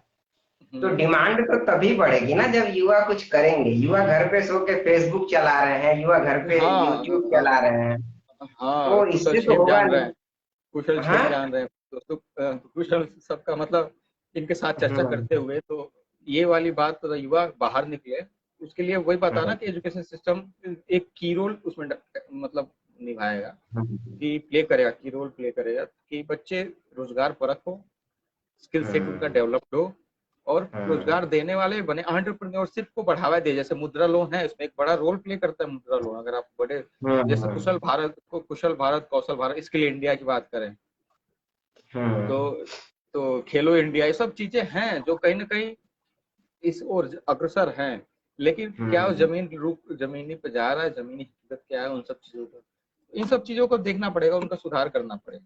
जीडीपी, और वो हम्म, बहाना जीडीपी का प्रतिशत बढ़ाया जाए, जीडीपी का प्रतिशत बढ़ाया जाएगा तो इंफ्रास्ट्रक्चर सुधार होंगे। प्राइमरी एजुकेशन देखिए क्या होता है, अगर प्राइमरी एजुकेशन अगर मजबूत नहीं होगा, तो फिर दिक्कतें आएंगी। अगर आप जड़े रूट कॉज को ही नहीं निपटा पाओगे, तो फिर जड़ें मजबूत नहीं होगी, तो आप ऊपर जाके कितना भी आईआईटी पढ़ा लो, आईआईएम पढ़ा लो, उतना हम्म, बेनिफिट नहीं होगा जो हम ले सकते हैं benefit। तो हम्म, वही बात है कि सब टेक्स्ट बुकों को सेम करो, सबका टीचर सक्षमता की पढ़ाई, उनको शिक्षित करो, ज्यादा ट्रेन करो कि बच्चों को, भैया समय बदल चुका है, बच्चों को पढ़ाने का हम्म, तरीका बदलना पड़ेगा। बच्चे को खौफ में नहीं, उनको दोस्त बना के उनको समझा के पढ़ाओ कि भैया ये ऐसे फायदे हैं। लिटरेसी उनके अंदर मतलब कॉन्सेप्ट जाना चाहिए। आपके पास जो भी हम्म, बेटर तरीका, उस हिसाब से खौफ में ना पढ़ाओ बच्चों को कि डर से बच्चा पढ़ेगा, नहीं पढ़ेंगे तो टीचर मारेंगे। ये वाला खौफ खत्म करके उनको एक बेटर वे में समझाओ कि बच्चे समझ दीपक सके। वर्मा जी का एक और क्वेश्चन आया है, मतलब ये देख लीजिए हाँ क्या है। हाँ, tell about the interview and get the job, क्योंकि हमें कभी कहीं स्कूल एंड कॉलेज में कोई नहीं बताएगा। सिंपल सी बात है, सही बात कहा ना कि जब आप मोर एंड मोर प्रैक्टिकलिटी लाएंगे तो कम्युनिकेशन, जैसे हम्म, क्या होता है कि मैं एक बात बताऊं कि एजुकेशन में क्या एक देश की हम बात करें, नॉर्वे की हम बात कर रहे थे कि हम्म, 6 to 6 साल से लेकर 16 साल अंडोरा की बात करते हैं। अंडोरा में क्या है कि नॉर्थ साउथ वेस्टर्न यूरोप में आता है ये कंट्री, 100% लिटरेसी है यहाँ की। मतलब समझ रहे हो आप, 100% लिटरेसी होना कितनी बड़ी बात है एक छोटे से गरीब देश के लिए। उसका कॉन्सेप्ट ही है कि 6 से लेकर 16 साल तक के बच्चों को मुफ्त में शिक्षा, कंपलसरी शिक्षा दी जाए। उसके बाद क्या होता है कि एजुकेशन सिस्टम में communication, creativity, imagination, more and more practicality और बाकी चीजें लाए जाएं। ऐसा ना हो कि टेक्स्ट बुक, वही बात हुई ना दीपक की, अगर टेक्स्ट बुक रटवाए जाएंगे तो बच्चा बोलेगा क्या, सीखेगा क्या? और जैसे मान प्रैक्टिकली जब लीजिए एक मैं आपको एक एग्जाम्पल देता हूँ, मान लीजिए डेमोक्रेसी चैप्टर पढ़ाया जा रहा है क्लास 9th में, ठीक है। हाँ तो दो बच्चों को बैठा के उनसे कहा जाए कि आप लोग डेमोक्रेसी पे बात करो, है कि नहीं, हाँ, एक और या हाँ फिर सही। ग्रुप डिस्कशन करवाओ। हाँ हाँ, हमारे देश में ये कितने ऐसे बच्चे होंगे जिनको संसद के चलाने का तरीका पता है कि कौन क्या है, क्या करता है? हाँ, कितने तो ये बच्चे, जैसे आप बताओ। संसद मान अगर लीजिए एक, चैप्टर अगर चल रहा है। अगर मैं 12th तक मुझे खुद नहीं पता था, अगर जीके नहीं पढ़ूंगा, जीके ना पढ़ता, मेरा खैर जीके में हम्म, ज्यादा इंटरेस्ट है तो ज्यादा फायदा होता था। लेकिन हम्म, कितने, मैं पूछ रहा हूँ ना कि कितने प्रतिशत बच्चों को पता होता है कि संसद कैसे चलता है? संसद में मेन नहीं कौन होता पता है? है लोकसभा मेरे ख्याल से। वही पीएम। जो लोग एसएससी की तैयारी करते हैं उनको पता होता है तो यार। वो तो अलग ही बात होगी। पीएम ये पीएम कहाँ बैठते हैं, पीएम कहाँ बैठते हैं, लोकसभा अध्यक्ष क्या हाँ। होता है, कैसे चुनाव होता है, एमपी के चुनाव हम्म, कैसे होते हैं, नहीं पता। मोस्ट ऑफ द स्टूडेंट को नहीं पता होती एमपी के चुनाव कैसे होते हैं।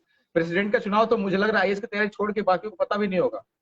प्रेसिडेंट के अब इलेक्शन कैसे इसीलिए होते हैं पता है इंडिया क्या में। होना चाहिए, जब प्रेसिडेंट टॉपिक आता है क्लास में तो आप ना वो पूरा हम्म, एक चुनाव ही करा दीजिए, वो क्लास में हाँ आप एक इलेक्शन करा दीजिए। हाँ, तो आप पता है कभी खेल खेल में बच्चा उसको सीख जाएगा। आप क्लास में संसद चलवा के तो देखो कभी, कौन मालिक होता है, हम्म, लोकसभा अध्यक्ष क्या हम्म, करते हैं, उनके राइट्स क्या होते हैं, वो संसद को हम्म, कैसे चलाते हैं, संसद चलता कितनी बार है, साल में कितनी बार हम्म, चलता है, बहुत बहुत लोगों को नहीं पता होगा कि संसद साल में और 3 बार पता है चलता है। जब ये बच्चा निकलेगा ना तो इसको हाँ इंटरव्यू देने में कोई प्रॉब्लम ही नहीं होगी, ये तो खुद ही सही मतलब बात है। एक मैं इंसान बन एक छोटा सा सकता एग्जांपल देता हूँ। मैं जब हम लोग सीए ट्रेनिंग होती है तो मैंने कभी, एक रिटर्न होता है, है। मतलब टीडीएस रिटर्न होता है, 31 मई तक जाता है वो रिटर्न, ठीक। अभी तो बहुत हम्म, सारे डेट इधर उधर हो गए, 31 मई तक टीडीएस रिटर्न, फोर्थ क्वार्टर का टीडीएस रिटर्न जाता है। मैंने कभी फाइल नहीं किया था, तो उसने पूछ दिया कि टीडीएस का फोर्थ क्वार्टर का रिटर्न कब तक जाना होता है, एनुअल रिटर्न। मैंने कहा 30 मई। हम्म, उसने क्या, हम्म, 31 मई, मैं 31 मई पढ़ के गया था, तो उसने कहा हम्म, 31 की 30। अब हम्म, मैं डर गया भाई कि हाँ 31 मई की 30 मई। अब इसमें कंफ्यूज हो गया, कहा कि अगर तुम हम्म, उसने एक लाइन बोली कि अगर तुम किए हम्म, होते ना इस पे काम, तो हम्म, पढ़ना ना पढ़ना सब अलग बात है, तुम धड़ल्ले से बोलते 31 मई।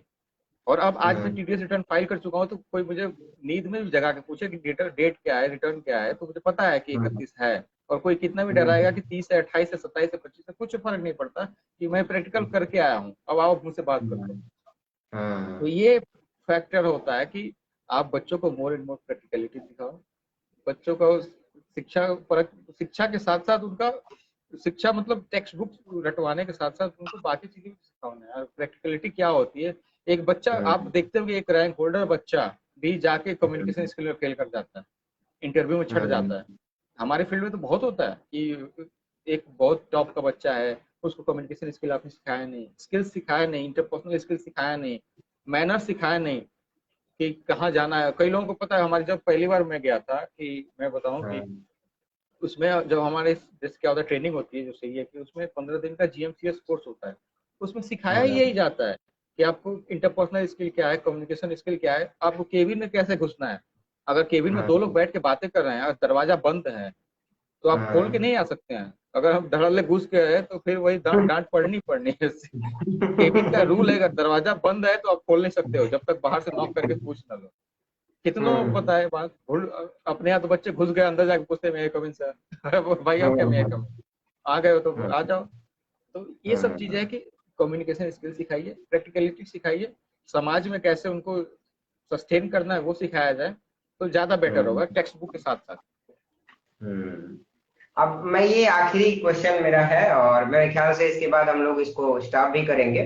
और हम्म जितने लोग देख रहे हैं प्लीज आप लोग कम से कम शेयर करिए, जैसे दीपक वर्मा जी थे पीछे, कुछ एक लोगों ने, कोई पटेल जी थे उन्होंने क्वेश्चन पूछा था, और भी हम्म दो एक लोगों का जो आया था, इनसे मैं कहूंगा कि शेयर करें क्योंकि आपके हितों की बातें हो रही हैं। हाँ, और और इनको साथ शेयर साथ आप में लोग टॉपिक भी करेंगे। देते रहे, हमें हमें सवाल पूछते रहे, टॉपिक पे सवाल पूछते रहे, शेयर करते रहे और टॉपिक भी देते रहे, ताकि हम कुछ ना कुछ कंटेंट बढ़िया लाते रहे ना। नहीं तो फिर वही हम्म। सुशांत सिंह राजपूत को साजिश के और न्याय दिलाते रहेंगे न्यूज चैनल में बैठ के। तो हाँ, वो महीने रिया भर सिर्फ चक्रवर्ती सुशांत सिंह राजपूत। गुनहगार है कि नहीं, रिया चक्रवर्ती गुनहगार है या नहीं, और सुशांत सिंह राजपूत की हत्या हुई थी कि नहीं हुई थी, ये सब चर्चों से बाहर निकल के थोड़ा सा इंटेलेक्चुअल बातें हो जाती है, ज्यादा बेटर है। इसलिए मैंने इस एपिसोड को हम लोगों ने लाया भी, ताकि कुछ कॉन्सेप्ट बातें हो ना। अब रिया चक्रवर्ती गुनहगार है या नहीं है, उसका काम सीबीआई कर रही है ना, तो हम और इमीडिएट क्या, क्यों हम देखें। क्या जानेंगे। तो सही बात है। चाइना पाकिस्तान में पेट्रोल कितना महंगा, वो पाकिस्तान के पेट्रोल से हमें क्या मतलब है। मुर्गा कितना महंगा हो गया हम्म। पाकिस्तान में।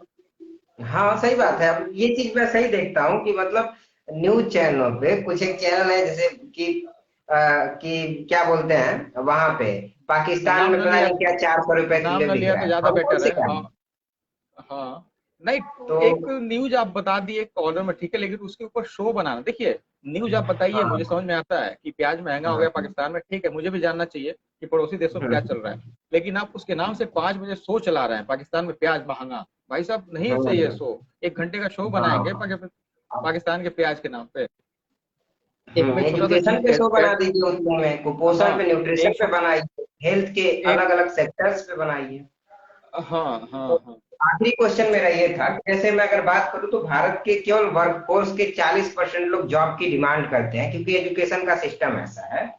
यहाँ चाइना में 75% डिमांड करने वाले वर्कफोर्स के, हांगकांग में 60% है, ये साउथ एशिया के कंट्रीज हैं। और हम्म। इंडोनेशिया में 69% लोग हैं। ये हाँ, डिमांड कैसे इस करेंगे लोग जॉब के लिए, आखिर क्या मतलब क्या चेंज किया जाए, वो तो हम लोग प्रैक्टिकल वगैरह की बात कर लिए। क्या 12th के बाद भी कुछ एजुकेशन प्रणाली में ग्रेजुएशन से उनको हटा के कुछ अलग ग्रेजुएशन सिस्टम लाया जा सकता है कि हाँ, जैसे शॉर्ट टर्म चर्चा हुआ, डिप्लोमा हो और वो जॉब के लिए एलिजिबल हो। जैसा कि मैंने बताया ना कि जिसको स्किल सेट में जाना है, जॉब में जाना है, जिसको कुछ हम्म। अलग फील्ड में जाना है, उसको ग्रेजुएशन क्यों कराना। सिंपल हम्म। उनको ऐसे ऐसे डिप्लोमा बनाया जाए, उद्यमशीलता और रोजगार परक शिक्षा की बात हम लोग कर रहे थे अभी, उसको हम्म। जितना ज्यादा फोर्स ला सकते हैं उस पर लाइए, उस पे हम्म। उसको प्रैक्टिकली मतलब एप्लीकेबल करिए ग्राउंड रूट पे, जमीनी रूप में, हम्म। ताकि हर सेक्टर से लोग निकल के जाएं। भैया हर आदमी एकेडमिक में ही नहीं जाए, हर आदमी को पीएचडी थोड़ी कराना है हमें। सबको पीएचडी करा रहे हैं, एमफिल करा रहे हैं, वो तो कराना नहीं है। सबके लिए सेम हम्म। शिक्षा का पैटर्न बना के रखा हुआ है कि ग्रेजुएशन सबके लिए करना है, सब लोग ग्रेजुएशन किए जा रहे हैं, सब 3 सब्जेक्ट पढ़ के 3 साल ग्रेजुएशन, 2 साल कैब में, उसके बाद पता नहीं क्या हम्म। करना है, एमए बैठ के क्या करना है, हाँ कुछ नहीं पता है, एमए करने वाले को भी नहीं हाँ, पता। पता है। तो एक मैं वही बात है बहुत कि बहुत लोगों को देखता हूँ, आपको एक चीज बता रहा हूँ, बीटेक करने के बाद हमारे यहाँ लोग बीएड करना शुरू कर देते हैं। अब सोचिए, हाँ, बीटेक आपने किया है कि जब मतलब आपको बीएड करना था तो बीएड तो सही बात है कि या तो अपने नहीं, देखिए क्या होता है, बीटेक करके बीएड करें तो ये बहुत गलत नहीं कह सकते, लेकिन क्या होता है बीटेक करने के बाद आपको लगा कि बीएड भी कर लेना चाहिए, तो गलत है। अगर आपने एक बनाया कि हाँ मुझे ऐसे ऐसे ही करना है, तो पहले बीएड कर हम्म। लेता हूँ, बीटेक कर लेता हूँ, फिर बीएड करूंगा, तो वहां पे जाके अपना नॉलेज शेयर करूंगा, तो ठीक है। लेकिन मजबूरी में हम्म। कुछ भी किए जा रहे हैं, कभी बीटेक कर रहे हैं, कभी बीएड कर रहे हैं। बीएड तो लोग बस नौकरी के लिए कर लेते हैं, भैया चलो आएगी भर्ती तो हम भी हो जाएंगे। तो हम्म। हाँ, तो ये बात है, सिस्टम आपको रोजगार पर शिक्षा को, मैंने कई बार इस बात को दोहरा चुका हूँ आई थिंक, हम्म। कि और रोजगार एक परक और और क्वेश्चन, उद्यमशीलता। लास्ट क्वेश्चन था मेरा, जैसे कि ये हाँ, जो सरकारी नौकरियों का हमारे यहाँ आकर्षण है ना, ये बहुत ज्यादा है। ये इस आकर्षण को कैसे खत्म किया जा सकता है। देखिए, पहली बात ये कि इसके लिए मुझे गालियां भी पड़ सकती हैं, पर्सनली बात कर रहा हूँ। लेकिन इस हम्म। आकर्षण को मैं चाहता हूँ कि खत्म हो, हमारे यहाँ का जो युवा हो उद्यमी बने और लोगों को जॉब दे। अब हमारे यहाँ हाँ, सिर्फ सरकार से लोग जॉब जॉब दो, नौकरी दो, नौकरी दो, आखिर सरकार कितनी नौकरियां लाएगी। सही ये भी बात एक है। बात है। किसी और भी हाँ। सरकार समाज के लिए ये सही, ये संभव ही नहीं है, किसी भी सरकार, हम्म। बाजार, समाज, अर्थव्यवस्था के लिए संभव ही नहीं है कि हर आदमी को नौकरी दे सके। हाँ, ठीक। जब ओपन इकोनॉमी और है तो कैसे। य- यह तो बिल्कुल ही संभव नहीं है कि हर आदमी को सरकारी नौकरी दे सके। ये तो एकदम हम्म। हाइपोथेटिकल बात हो जाएगी ना, कल्पनाशील बात है कि ये ऐसा होता तो क्या होता। हाँ, हम्म। कि वो गालिब की हाँ लाइनें है ना कि हाँ हाँ, जो जैसे एक लाइन कह सकते कुछ हैं ना कि था तो खुदा था। भारत ग- भारत जो है अब जैसे, ओलंपिक में 100 स्वर्ण पदक जीत सकता है कि नहीं। हाँ, ये तो पूरे वही बात है ना, हाइपोथेटिकल बातें, गालिब की लाइनें नहीं है कि न था कुछ हाँ तो खुदा था, न कुछ है होता हाँ। तो खुदा होता। डूबो या मुझको होने ने, न मैं होता तो क्या होता। तो न मैं होता तो क्या होता वाली बात पे नहीं जाना चाहिए। ये सरकारी सरकारी नौकरी तो एकदम ही असंभव है। इसको असंभव हम कह सकते हैं कि हर आदमी को सरकारी नौकरी मिलना असंभव है। हर आदमी को रोजगार मिलना प्रैक्टिकल नहीं है। प्रैक्टिकल नहीं है ना कि हर आदमी को समाज, अर्थव्यवस्था, बाजार, सरकार रोजगार दे पाए, ये भी प्रैक्टिकल नहीं है। तो उसके लिए चाहिए कि जब आप शिक्षा पद्धति बदलाव लाएंगे, क्रिएटिविटी को बढ़ावा देंगे, क्रिएटिविटी, एक्सप्लोरिंग की बढ़ावा देंगे, टेक्नोलॉजी को बढ़ावा देंगे, साइंस को बढ़ावा देंगे, उद्यमशीलता को बढ़ावा देंगे, उद्यमशीलता के लिए प्लेटफॉर्म तैयार करेंगे, उसके लिए लोन, इंफ्रास्ट्रक्चर, वर्क फोर्स। कहते हैं ना कि अगर मैंने बताया ना कि अगर स्किल सेट वाले बच्चे पढ़ के तैयार होंगे, और इधर देखो जैसे दो एजुकेशन सिस्टम पैरेलल चलाने की बात हो रही है। एक स्किल सेट पढ़ाई पढ़ाओ, रोजगार शिक्षा। एक स्किल सेट आप बनाओ, उद्यमशीलता देने वाला शिक्षा। ठीक, तो उद्यमशीलता, इधर उद्यमशीलता तैयार हो रहा है, इधर रोजगार वाले तैयार हो रहे हैं। उद्यमशीलता को आपने प्लेटफॉर्म दिया, उद्यमशीलता को आपने प्लेटफॉर्म दिया कि हाँ भैया आपके पास ये आधारभूत संरचना है, ये लोन है, लोन आपको इजीली मिल जाएगा। आपको लाइसेंस, वन रूफ क्लियरेंस, हमने लास्ट टाइम बात किया था, वन रूफ क्लियरेंस मिल जाएगी, लेस कंप्लायंसेस होंगे, अफसरशाही कम होगा, तो आपको अधिकारी कम परेशान करेंगे, तो आप बिजनेस स्टार्ट करो। हालांकि किया है, जैसे startup India is the best concept जो कि मैं सपोर्ट करता हूँ। स्टार्टअप इंडिया अगर कर लीजिए, स्टार्टअप इंडिया की डेफिनेशन 1% कंपनी भी लाया गया कि एक आदमी भी कंपनी, जैसे क्या होता था पहले कंपनीज एक्ट में 2013 1956 कंपनी एक्ट जो 2013 के पहले था, उसमें ये था कि एक आदमी कंपनी नहीं बना सकता है। लेकिन 2013 में अमेंडमेंट करके ये भी लाया गया कि आप एक आदमी भी कंपनी बनाए और उसको प्रमोट करे, उसमें कंप्लायंसेस, उसको लेस कंप्लायंसेस किए गए, लेस बर्डन डाला गया, इजी कंप्लायंसेस किए गए। तो वो जब टेक्नोलॉजी दोगे ना, उसको प्लेटफॉर्म बढ़िया दोगे, उसको लोन दोगे, उसको आधारभूत संरचना दोगे, उसको सामाजिक सुरक्षा दोगे, सरकारी सुरक्षा दोगे, अफसरशाही से कम मेलजोल बढ़ेगा, उस अफसरशाही हावी नहीं होगा, उस पर लेस कंप्लायंसेस रहेंगे, तो वो उद्यमशील बनेगा। जाहिर सी बात है। और जब उद्यमशील बनेगा तो इधर जो हमारा स्किल सेट तैयार होकर आया है उसको रोजगार मिलेगा। तो इससे अर्थव्यवस्था हमारी जो है पैरेलल अच्छी से चलेगी, स्मूथ चलेगी ना। लेकिन अगर क्या कर रहे हो कि इधर अगर किसी कोई उद्यमी तैयार हुआ तो समाज उसको हाँ अब तुम भी नौकरी छोड़ के कहाँ आ गए, हंसी पात्र उड़ाएगा। तो हंसी तो झेल लिया, चलो अब आगे गया तो उसको लोन नहीं बैंक दे रहा है, वहां पे भी उसको स्ट्रेस है। पता चला आगे अभी प्लान बना ही रहा है कि अफसरशाही रंगदारी मांगने आ गए, अफसर वाले पैसे पैसे मांग ले रहे हैं, दे दो। उससे उभरा तो गांव के जो गुंडे हैं वो भी जो मार्केट के होते हैं हफ्ता वसूलने आ गए उससे। तो ये भी है। उसके बाद इतने कंप्लायंसेस है, पता चला कि बिजनेस डालने से पहले उसको 5 लाख सीए को देना पड़ गया, वकील को देना पड़ गया। तो फिर ये तो हो गया ना। तो इसलिए आप लेस बर्डन वाला कंप्लायंसेस बना भी है। मैं बता रहा हूँ, इंफ्रास्ट्रक्चर मुद्रा लोन इजिली अवेलेबल भी कराया जा रहा है। लोन स्ट्रक्चर में सुधार, फाइनेंस जो के वित्तीय सुधार किए जाएं ताकि उनको वित्त आराम से मिल सके, लेस कंप्लायंसेस, अफसरशाही कम किए जाएं, और मतलब उसको सामाजिक सुरक्षा मिले कि हाँ मतलब एक छोटे मार्केट में भी अगर आप 2 करोड़ का बिजनेस कर रहे हो तो सुरक्षित हो। अगर आप, मैं बता रहा हूँ, अगर आप छोटे जगहों पे 2 करोड़ का बिजनेस कर रहे हो तो 4 गुंडे आपके फोन आने लगेंगे, भैया हफ्ता पहुंचाना टाइम से शुरू कर दो। तो इस टाइप की बातें ना हो। और इधर स्किल सेट हमारा तैयार हो रहा है। स्किल सेट जब तैयार हो जाएगा तो उसको, हाँ वो जिस बात बताया ना कि अगर बढ़िया स्किल सेट तैयार होगा तो बढ़िया प्रोडक्ट, उसको वर्क फोर्स भी बढ़िया मिलना चाहिए ना। मानो अगर आप उद्यमी हो, अगर आपको कुछ बढ़िया प्रोडक्ट बनाना है तो बढ़िया वर्क फोर्स भी तो चाहिए। बढ़िया वर्क फोर्स इधर तैयार हो रहा है, आपने उसको वहां डाला, फिर उसका बिजनेस भी बढ़िया चलेगा, इधर वर्क फोर्स बढ़िया है तो इसको जॉब भी मिलेगी, पैरेलल इकोनॉमी चलेगी, और पैरेलल इकोनॉमी चलेगी तो अर्थव्यवस्था सही चलेगा, और इससे एक सुदृढ़ समाज और सुदृढ़ अर्थव्यवस्था की जन्म हो। सही बात है, ऐसे ही डेवलप सिंपल। करेंगे। हम लोग इस पे एक टॉपिक लेंगे कि ईज ऑफ डूइंग बिजनेस की बात अगर की जाए तो हाँ, इंडिया ये में एक कैसे महत्वपूर्ण किया टॉपिक है। जाता इस पे तो बहुत कंटेंट है हम लोगों के पास कि ईज हाँ ऑफ हाँ। डूइंग बिजनेस और वो कहाँ जो है।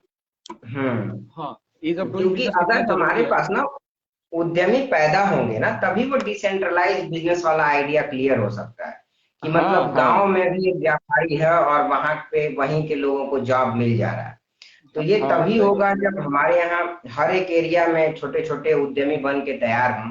तो वो जो नहीं कहते हैं, जो ऑक्सफैम की रिपोर्ट आती है कि 71% जो संपत्ति है वो सिर्फ 1% के पास है, वो नहीं हाँ होगा। हाँ हाँ, सही हाँ, बात है, डिसेंट्रलाइजेशन होगा एसेट का। जब आप 4 ही सही लोगों बात को है। उस योग्य बना रहे तो 4 ही लोग तो उस लायक काम करेंगे ना।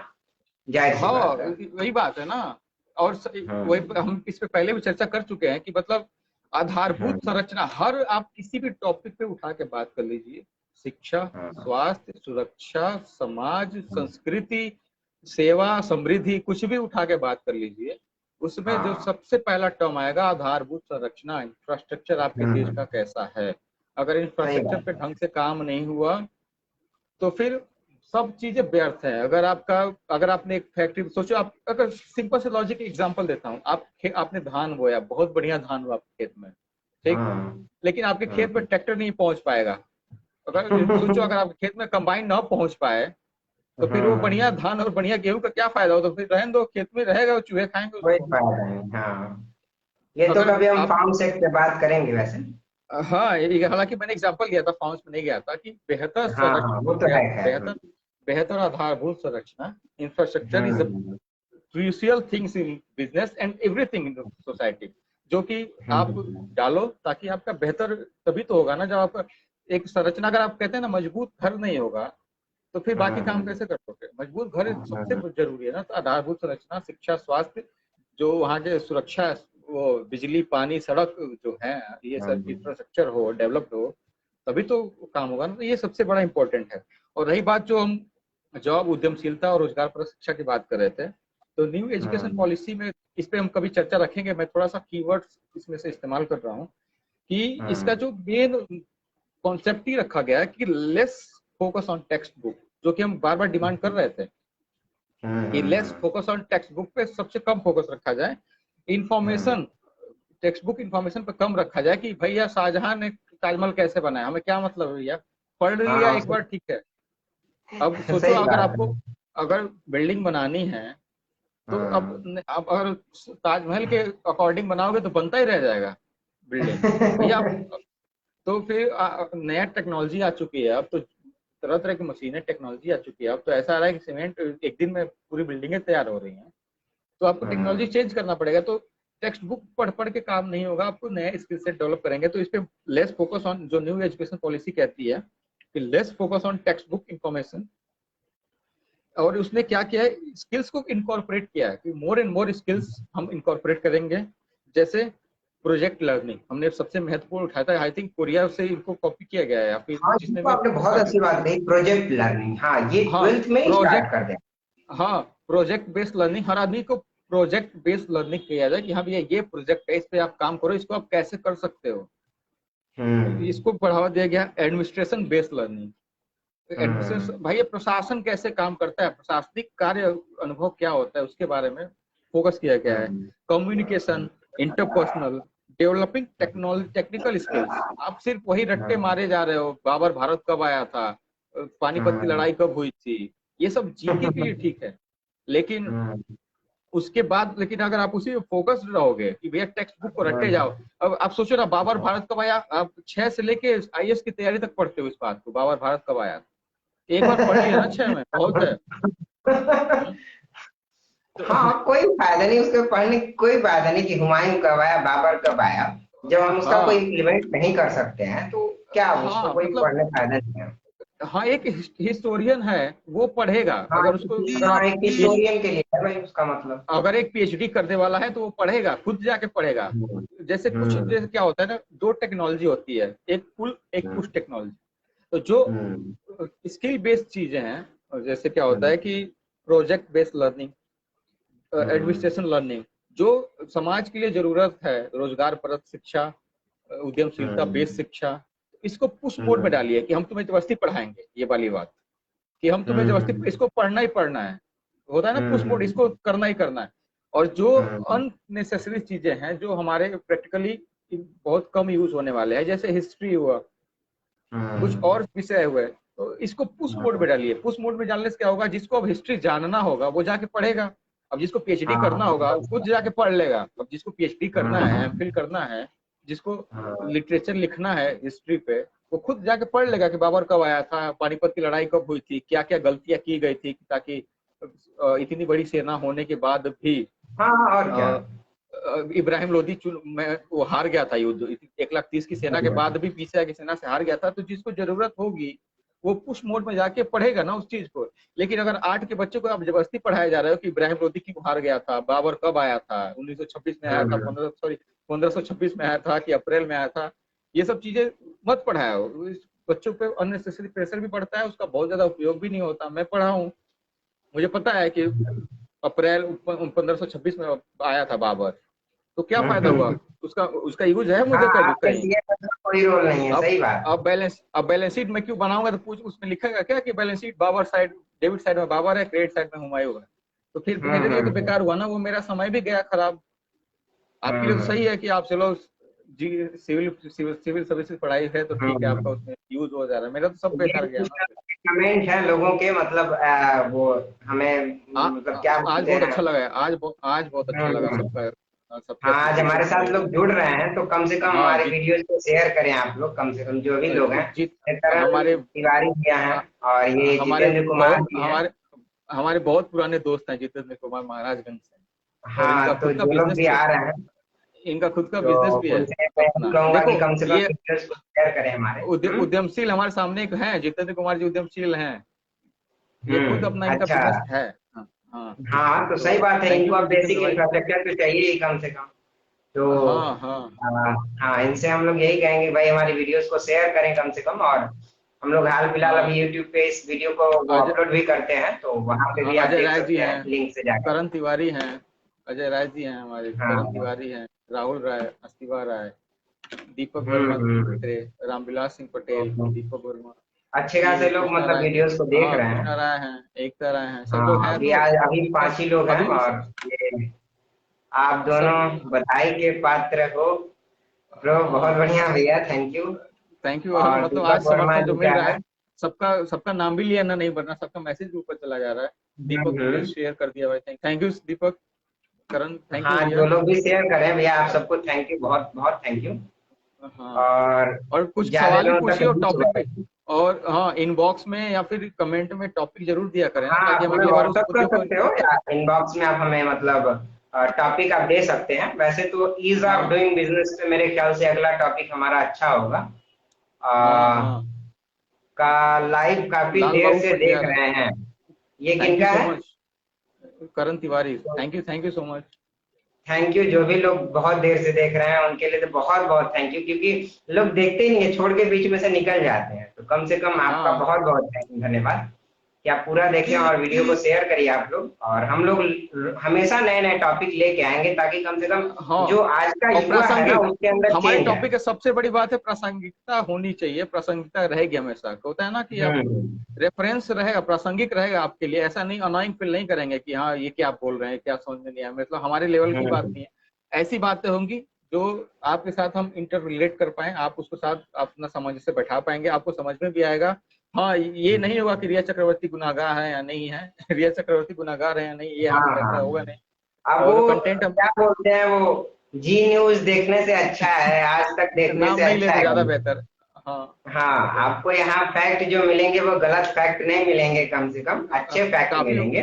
काफी वर्क करना करते हैं उस डेटा पे। हाँ, और हम लोग तो काफी अच्छा डेटा पे काम करते हैं, और मेरे ख्याल से अगर आप लोग ऐसे अप्रिसिएट करेंगे, तो और भी हम लंबे टाइम तक काम करेंगे, क्योंकि ऐसा देख रहे हैं, और इससे हमें कोई लाभ नहीं है, लेकिन हम लोग जो देख रहे थे कि मीडिया पे क्या बहस चल रही है, लोगों को हाँ मतलब वो राष्ट्रवाद का वो जो क्या कहते हैं ना, वो फूंका जा रहा है, विष फूंका जा रहा है। और जो पॉलिटिकल पार्टी के झंडे उठा के आज के युवा चल रहे हैं, तो कहीं ना कहीं जो अंधे होते चले जा रहे हैं युवा। तो इससे कहीं निकल के आए, और एजुकेशन पे हम लोग बात करेंगे, इसके बाद क्या बोलते हैं, ईज ऑफ डूइंग बिजनेस पे हम लोग बात हाँ करने वाले हैं। और हेल्थ पे हम लोगों ने पिछली वीडियो में बात की ही है, उसके बाद न्यूट्रिशन पे हमने बात की थी। हाँ तो ये चीज है, जो बेसिक चीज है, कोई ध्यान नहीं देता है। हम वही देखिए, हम तीन चीजें कवर कर चुके हैं अभी तक, शिक्षा, स्वास्थ्य, रोजगार के आधारभूत हम्म। संरचनाएं की बात करें तो ये तीन मुख्य चीजें कवर कर रहे हैं, आगे भी कवर करते रहेंगे। वैसे बहुत सारे टॉपिक नए नए ऐड हुए हैं। ईज ऑफ डूइंग बिजनेस क्या है, भारत की वर्तनिक जनसंख्या नियंत्रण पे क्या चर्चा की जा सकती है, इन आगे आने वाले जो टॉपिक्स हमारे पास हैं। Ease of doing business the most important thing in right now in the society and our country, कि हमारे समाज में जो अभी चल रहा है कि बिजनेस को लेके सरकार चाह तो बहुत कुछ रही है करना, कर भी रही हम्म। है सरकार बहुत कुछ, लेकिन क्या और कर सकती है, उसमें अपने सुझाव रखेंगे क्या क्या। हम और देश के भी सर्च करते हैं, जैसे मैं काफी देशों का भी जैसे कुछ है, हमारा प्रोफेशन वही है बिजनेस से रिलेटेड, तो हम बाकी देशों का भी डेटा सर्च करते रहते हैं कि वहाँ पे हम क्या बेहतर कर सकते हैं, वहाँ से हम क्या ऑब्जर्व कर सकते हैं और क्या सीख सकते हैं। उनको इंक्लूडर बताएंगे, उसके कुछ सुझाव देंगे जो हमारे देश में इम्प्लीमेंट किए जाने चाहिए। तो इस तरह के टॉपिक लेते रहेंगे, आगे भी आते रहेंगे चर्चा। इसके लिए बहुत बहुत धन्यवाद सब लोगों का। हाँ दीपक ला रहे हैं, ease of doing business as business beginning, ये हमारा नेक्स्ट टॉपिक रहेगा अगले ठीक है, सैटरडे इस का। topic में बताऊं मैं, ये टॉपिक हम लोग ले लेंगे। अभी तो शायद हम हाँ लोगों को जनसंख्या पे बात करनी थी, लेकिन ये हम लोग बात कर लेंगे इस पे। अगर मिला तो हाँ संडे को ही बात कर लेंगे। हाँ, बिजनेस स्टार्टिंग बिजनेस कैसे करना है, क्या क्या इंफ्रास्ट्रक्चर होनी चाहिए और क्या क्या सुविधाएं होनी चाहिए, क्या क्या नियम, मतलब उसपे ईज ऑफ डूइंग बिजनेस का क्या प्रोसेस हो, कैसे हो, ताकि हाँ, ईज देश ऑफ में डूइंग आगे बढ़े। बिजनेस पे बात करेंगे तो उसमें ये हाँ तो इसका आएगा ही, जाहिर सी बात है। कॉन्सेप्ट मैं कॉन्सेप्ट का लिख नाम ही लेता हूँ रखेंगे आगे। हाँ ईज हाँ, of doing. How to start business. और हाँ ईज ऑफ डूइंग बिजनेस जब हो चलिए, गए ना थैंक यू तो टॉपिक सारे देने के लिए, बहुत बहुत थैंक यू। हाँ दीपक का टॉपिक हम लोग पिक कर लिया है। और इज अ हाँ हाँ, बिजनेस तो टॉपिक जो भाई लोग भी देखो, दे रहे हैं तो उनके लिए तो बहुत। मैंने एक लाइन बोली थी ना कि सबको सरकारी नौकरी मिलना असंभव है और सबको रोजगार मिलना मतलब प्रैक्टिकल नहीं है। सबको रोजगार नहीं दिया जा सकता है। हाँ। स्वरोजगार और हम्म उद्यमशीलता में हमें आना पड़ेगा, बिजनेस में आना पड़ेगा। सिर्फ अगर आप रोजगार हम्म। के भरोसे बैठेंगे ना, तो फिर क्या होता है ना कि आप एक फिक्स सैलरी में काम करने लग जाते हो, तो आपका फिर वो क्रिएटिविटी खत्म हो जाती है। 9 से 5 वाला की फोर्स हाँ, वर्कफोर्स और वाले क्या, बात में सिंपल सी बात है। आप अगर किसी नॉर्मल जॉब में आते हैं और हाँ प्राइवेट सेक्टर में बहुत बड़ा स्कोप है आपके पास, हाँ डेफिनेटली बहुत बड़ा स्कोप है, तो इस पे काम करने की तो जरूरत है ही। हाँ हाँ और हाँ। चलिए, काफी तो ज्यादा लोग काफी जुड़ रहे लंबा, हैं हम लोगों से, तो हाँ काफी बहुत ज्यादा खुशी हो रही है, मतलब कुछ कुछ लोग रोकने का लेट भी मन नहीं जुड़े कर हैं, रहा है लाइफ। तो उन लोगों को भी, हम्म। हाँ कुछ लोग लेट भी जुड़े हैं, उनको बहुत बहुत धन्यवाद। आगे अगले सैटरडे 7 बजे जल्दी जुड़िएगा ताकि आप भी हाँ, फिर कंटेंट से का मजा आप ले लोग पाए। अगले सैटरडे जुड़े हैं, और हाँ ऐसे ही हमें और प्रमोट अगले, करते रहें, और ईज ऑफ डूइंग पे हम लोग जरूर चर्चा करेंगे। ये मेरे ख्याल से हाँ हाँ और दीपक अगली वर्मा बार जी मैं क्योंकि दर्शकों से लंबे टाइम तक रहे अनुरोध, हैं। और कुछ दर्शकों से अनुरोध करूंगा कि अगली बार जब आए तो कुछ नोट्स भी लेके आए, ताकि हम हाँ, जो कुछ कंटेंट और बताते हैं तो रविकांत उसको। जी बेस्ट बोल रहे हैं, इनको थैंक यू। और thank you Ruby Raj, thank you. और हाँ हाँ, तो वही है, हम लोग अगला topic ease of doing business, क्योंकि अब दीपक जी ने दे दिया है तो हो जाएगा। हाँ वैसे तो हम लोग हाँ जनसंख्या नियंत्रण बिल जो है उस पर बात करने वाले हैं। हाँ ease of uh, doing business रखते हैं अगले सैटरडे का, उस पे बात हाँ करेंगे हाँ। आशुतोष। चलिए फिर प्रखर जी, और आप ओके जितने थैंक दर्शक हैं यू। आप सबका धन्यवाद। और ऐसे ही थैंक यू। बने रहें आप लोग हमारे साथ कम से कम। और वो जो रात को 9 बजे का प्राइम टाइम है, उससे बेहतर आपको यहाँ प्रस्तुति मिलेगी, बहुत बेहतर हाँ प्रस्तुति मिलेगी। ठीक है, ओके इसका तो आशुतोष, वादा करते हैं हम थैंक यू। लोग। थैंक यू, थैंक यू सो बहुत है। मच। थैंक यू आप वेरी सभी का मच, दर्शकों का बहुत बहुत नमस्कार। धन्यवाद। नमस्कार, हम्म। Thank you all, thank you so much, love you.